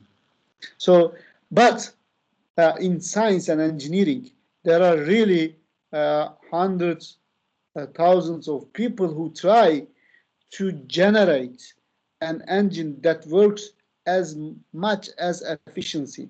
I mean, as efficient as possible. So, in the end, if they had ideal, perfect machine that will create energy from nothing, that is the whole motivation behind all of the engineers and scientists actually. But thermodynamics tells us that it is not possible. Okay. All right. So these are the main laws of thermodynamics we will go into later on. So we said the system, the part of the universe that we choose to study. surrounding the rest of the cave. We said this. So when we describe systems, we need macroscopic properties. We already talked about this in the past, I believe. Okay. So let's stop it over here, okay, with the definitions already. And we will continue next class by doing more explicit first law, first thermodynamics first law examples, like different aspects like expansion, isothermal, isobaric events, etc. Okay. For now, let's stop it over here. Okay. Şimdi Türkçe. Arkadaşlar, termodinamiğin temel 4 tane prensibi vardı. Şuradan başlayalım. Birinci prensip ne diyor arkadaşlar? Termal denge. Biz bunu daha önceden bahsetmiştik size. Termal denge neydi? İki tane obje, farklı sıcaklıklardaki iki obje birbirlerine temas ettirilirse, iletken bir şekilde temas ettirilirse, objelerden bir tanesi ısınacak, diğeri soğuyacak ta ki onlar termal dengeye ulaşana kadar. Bu termal denge termodinamiğin temel kanunlarından biri. 0. kanun. Hatta bunu bir kanun olarak bile sıfıra yazmışlar. Birinci kanunu termodinamiğin enerjinin 2 tane bileşeni vardır diyor birinci kanun. Birincisi work, iş. İkincisi de heat, ısı. İş ile ısı enerjetik olarak enerjinin tam tanımında yer alan 2 tane parametredir ve birbirlerine dönüştürülebilir diyor birinci kanun. İkinci kanun diyor ki sadece work, yani iş ve ısı birbirine o kadar hızlı dönüştürmek yani mümkün değil. Birbirine %100 dönüştürmek mümkün değil diyor ikinci kanun. Ne zaman mümkün olur diyor. Sadece mutlak temperature'a gittiğiniz zaman mümkün olur diyor. 0. kanun. Bir saniye arkadaşlar, zile bastılar.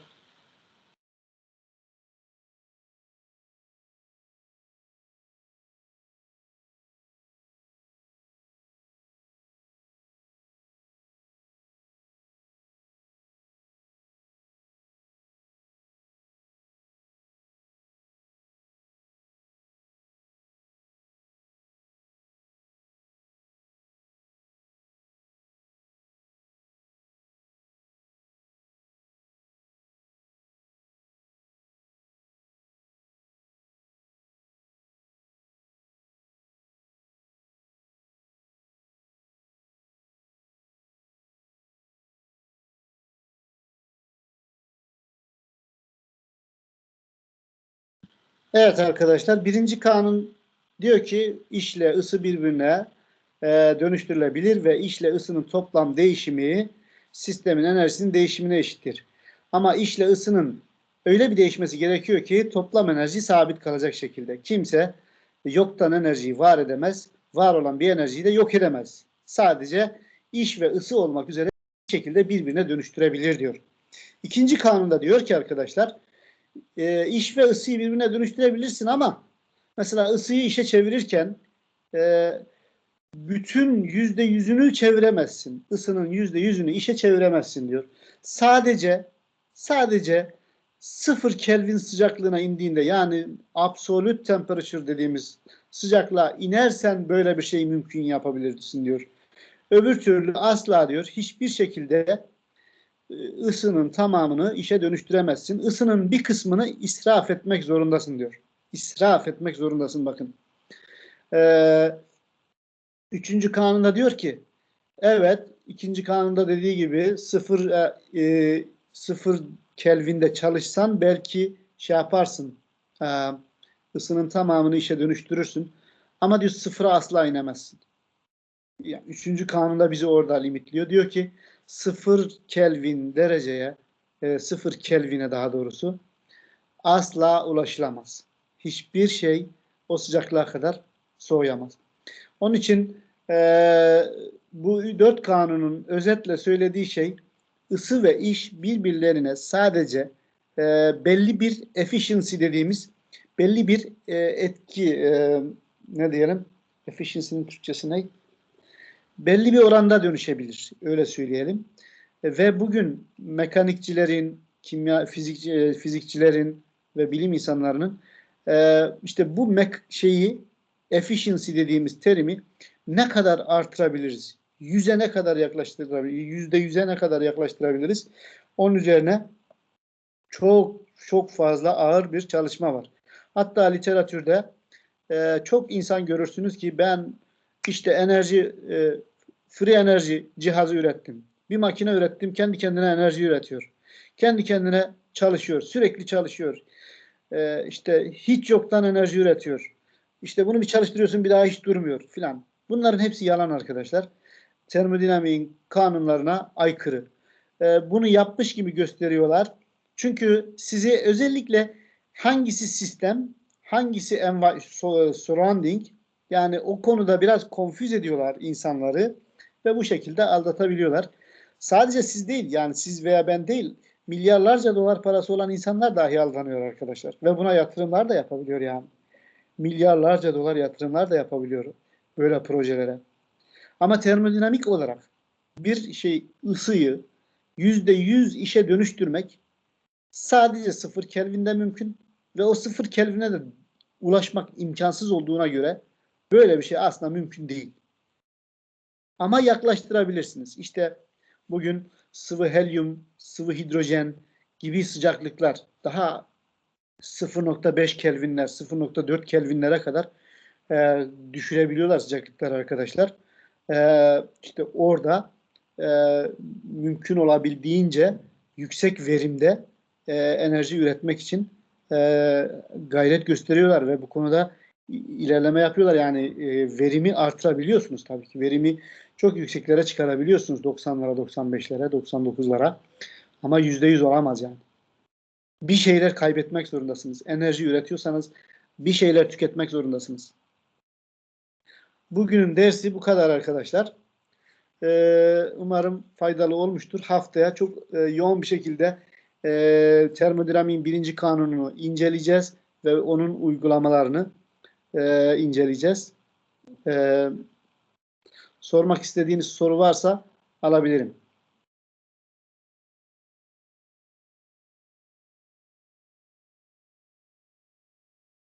Hiç dinleyen yok mu? Dur bir iki tane ben soru sorayım kapatmadan önce o zaman. Emre Aydınlı. Burada mısın?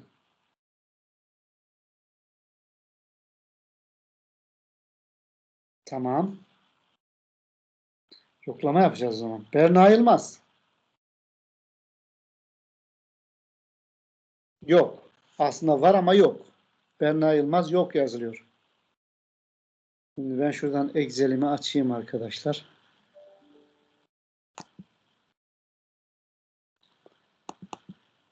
İki derstir yoklama almıyorum size güvendiğim için ama sanırım arkadaşlarımız bilgisayarı açıp gitmişler. Biz de duvara anlatmışız.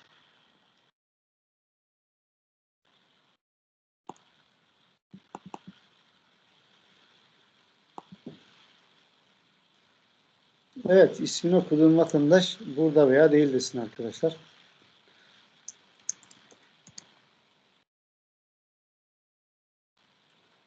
Tuğçe Alemdar.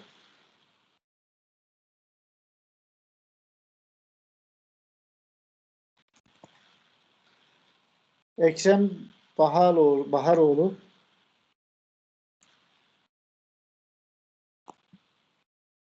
Bir saniye. Bir el kalktı. Chat bir şey yazdı. Anlayamadım. Kimdi o? Tamam. Tuğçe Alemdar el kalktı.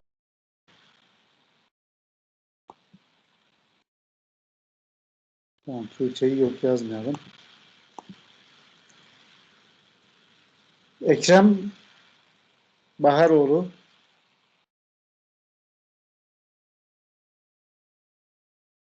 Ekran yok. Kader Yıldız. Buradayım hocam. Evet, böyle daha iyi arkadaşlar. Direkt buradayım diye söylerseniz. Irmak Yılmaz.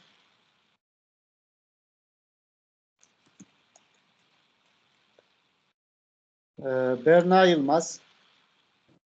Buradayım hocam. Ceylin Karatepe. Buradayım hocam.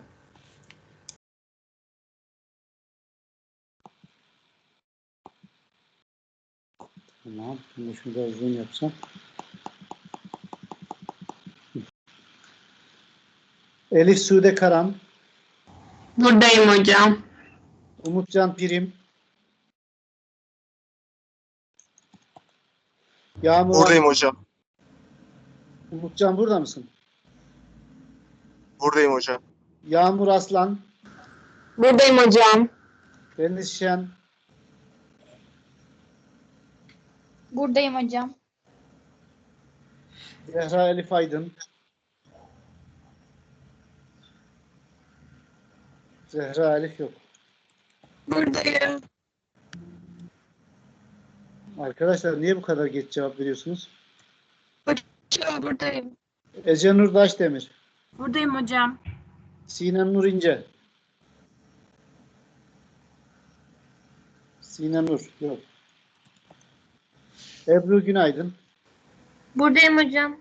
Hocam beni niye yok yazdınız? Buradayım. Zehra. Bora Altan'ın şeyinden konuşuyorsun sen. Bir saniye.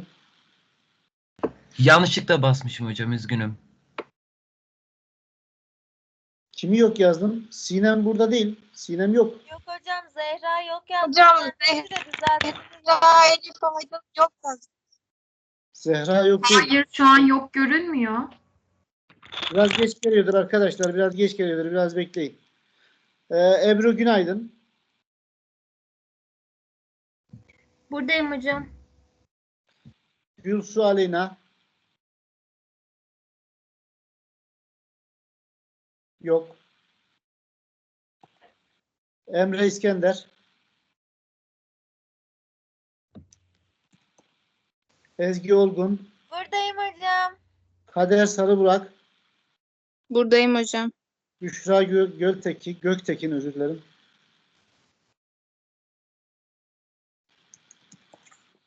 Nazife Bengisu. Buradayım hocam.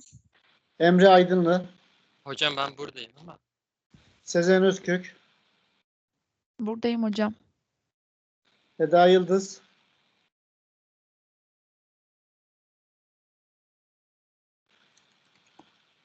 Sema Taranacı. Buradayım hocam. Asude Gözde. Buradayım hocam. Ceren Arslantaş. Buradayım hocam. Sümeyra Nur Konal. Buradayım. Zulal Eslem. Buradayım. Aybüke Çamur.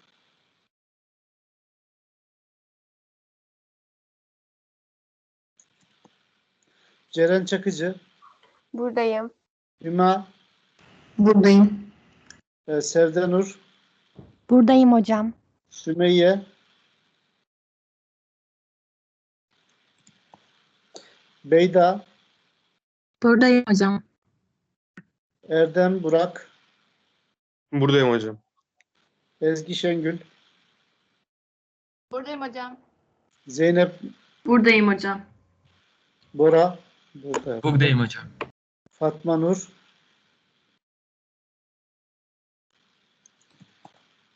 Sibel Taş.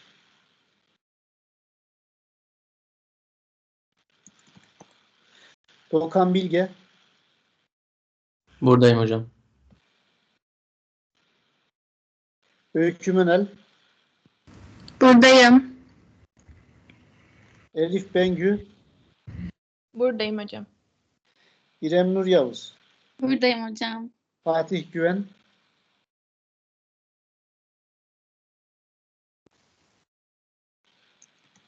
Elif Taşkın. Buradayım hocam. Tamam. Fatih Güven el kaldırmış. Hocam Sinem'in mikrofonda bir sıkıntı varmış da sesi gelmemiş size ama buradaymış.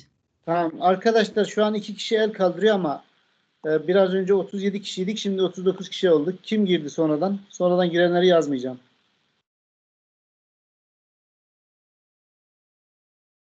37 kişiydik. 39 olduk arkadaşlar. Onun için diğer arkadaşlarımızı yok yazdım yani.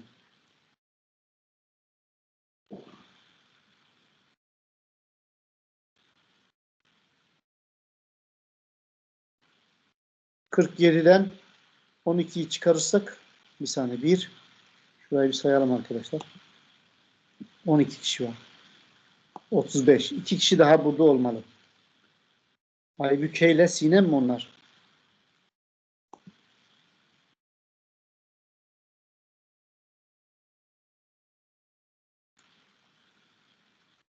Sinem'i var yazıyoruz.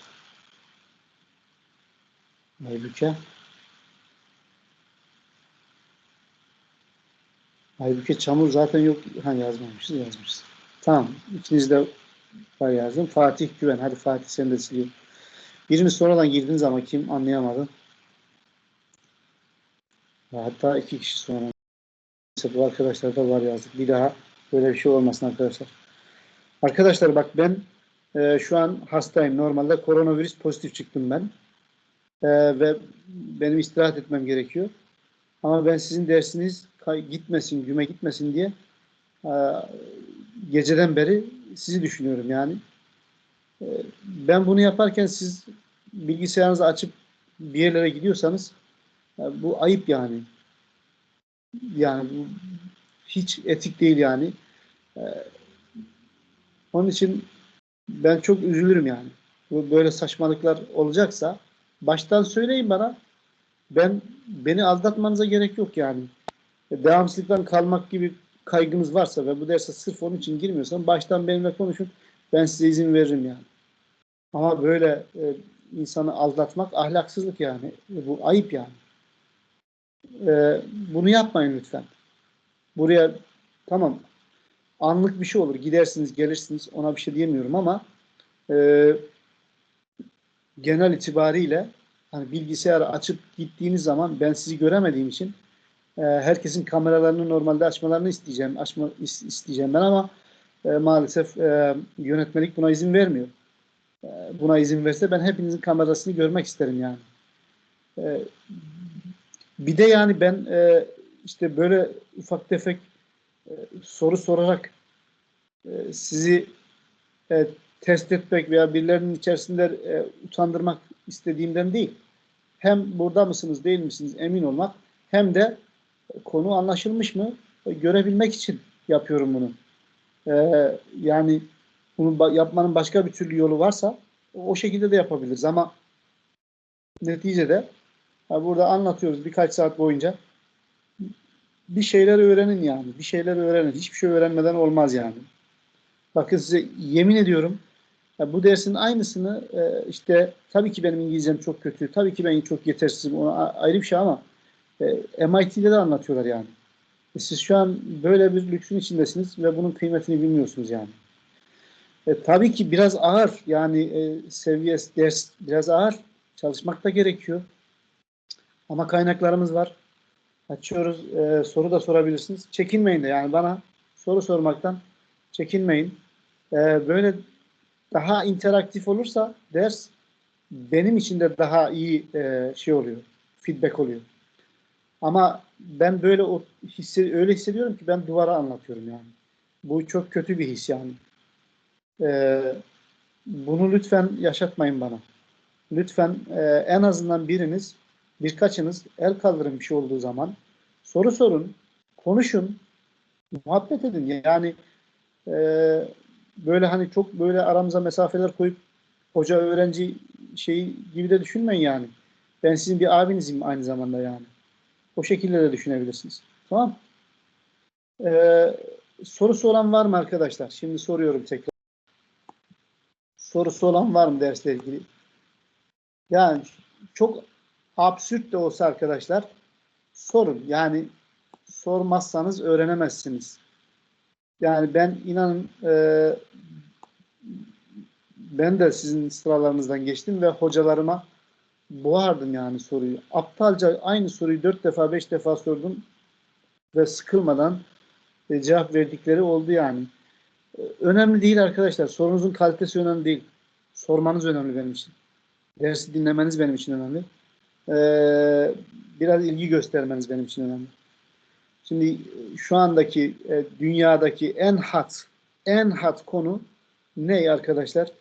Biyokimya ve biyomühendislik yani. Ve siz bu konuda çok şanslısınız ama biyomühendisliğin temelinde de termodinamik var yani. Termodinamiği bilmeyen biyomühendisliği unutsun. Mühendisliği unutsun. Biraz böyle şey yapın. Kendinizi vermeye çalışın. Şimdi ben birkaç tane soru soracağım. Lütfen birisi parmak kaldırsın ve söylesin ne nedir diye. Evet. Kapalı sistem nedir diye sorayım. Basit. Çok basit. Enerji akışı olup madde akışı olmayan sistemler.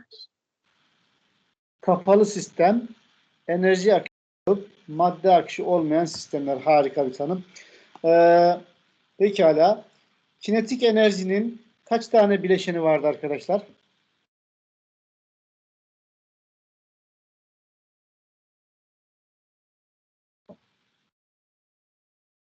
Translation, rotation, vibration 3 tane bileşeni vardı arkadaşlar. Ve potansiyel enerjinin pek çok bileşeni olabiliyordu. Peki klasik mekanikteki enerji ile kuantum mekanikteki enerjinin arasındaki temel fark nedir arkadaşlar?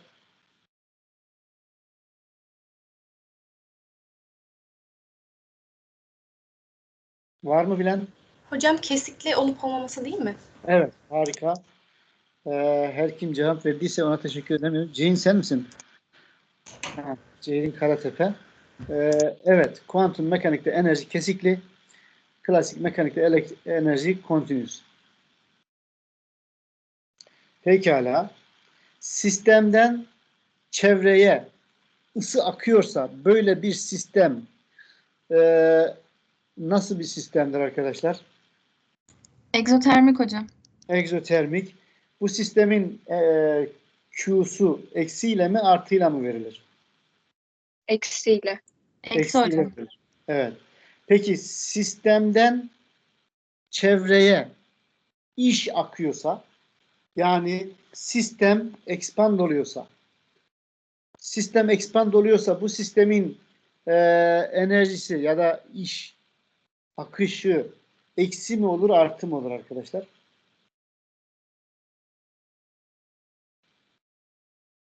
Sistem çevreye iş yapıyor. İş kaybediyor sistem.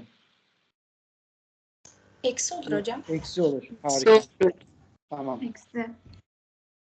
Tamam. Bunu arkadaşlar bu tür tanımları dikkat edelim. Umarım haftaya daha güzel tanımlar gelir karşımıza ki gelecek. Hocam küçük bir şey sorabilir miyim? Buyurun. Bu termodinamik önce Maxwell-Boltzmann bu denklemlerine bakmıştık ya. Orada temel olarak kullanacağımız denklem hangisi? Orada temel olarak kullanacağımız denklem arkadaşlar o en son türettiğimiz fonksiyon. F var ya bak göstereyim şimdi size burada. Görüyorsunuz değil mi benim şu anda ekranımı? Evet hocam. Evet hocam. Bu arkadaşlar şu formülü kullanacağız temel olarak. Ben size bu formülden bir şeyler türettireceğim. Siz bu şekilde türeteceksiniz ve bulacaksınız. Tamam. Temel olarak Teşekkürler kullanacağımız hocam. formül bu yani. Ben bu formülü size yazarım yani. Öyle endişe etmeyin. Ama bu formülden bir mesela derim ki atıyorum 300 metre bölü saniye ile 400 metre bölü saniye arasındaki toplam kaç tane molekül vardır? Hızı 300 metre bölü saniye ile 400 metre bölü saniye arasında olan kaç tane molekül vardır bu sistemde dediğim zaman siz buradan çıkaracaksınız. Tamam. Bu formülü kullanacaksınız. İşte integrali alırken artık benim verdiğim aralıkta alacaksınız falan filan. Hocam bir şey sorabilir miyim ben? Buyurun. Küçük bir şey. Hocam bu Maxwell-Boltzmann Hocam denklemini örnek Bir saniye ses gitti de önce biri soruyordu. Onu devam etsin soran arkadaş. hocam hani Maxwell-Boltzmann denklemini hızlı alımlarını tespit etmek için kullanıyoruz ya. Hı hı. Bunu başka şeyler için de yani kullanabilir miyiz? Değiştirebilir miyiz denklemi? Bu denklem üzerinden. Mesela kütle dağılımlarına göre incelemek için. Tabii mesela burada zaten yani bu formülün e, yani extension'ı hali mesela atıyorum ortalama hızı bununla belirtmişim. Şimdi bu birinci molekül için onun molar massı bu.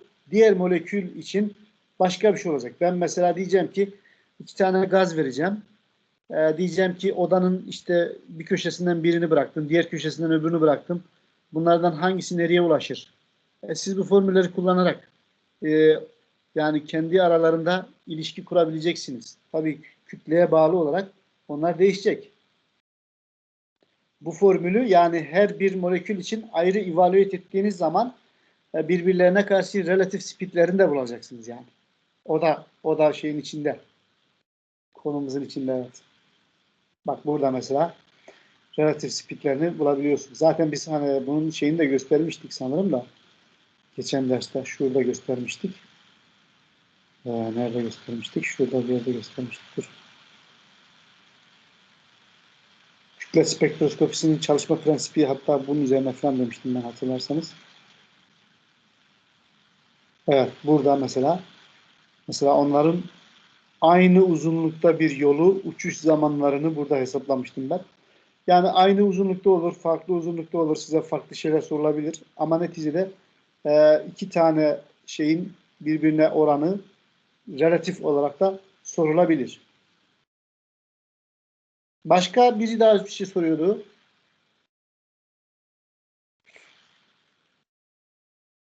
Arkadaşlar birinci sınavınız zaten Bunlarla ilgili örnek soruları sesinizi çok alamadım ama örnek soru var mı filan diye sorduğunuzu varsayıyorum. Benim arkadaşlar daha önceden çözdürdüğüm size ödev de vereceğim zaten. Ödev de vereceğim. Uygulama dersi de yapabiliriz belki bir tane. Orada çözeceğiz sorular. Daha çok onlara benzeyecek yani şeylerinizde, sorularınızda. Ama şu aşamada şu anda dersi yakalama anlamında şey yapıyoruz. Acele ettiğimiz için ders içerisinde mümkün olduğunca örnek çözmüyorum ben. Çünkü yani onunla da vakit kaybedersek gerçekten dersi yetiştiremeyiz. Ama kesinlikle ödeviniz olacak ve o ödevinizdeki sorulara benzer sorular, belki aynı sorular sınavda çıkacak.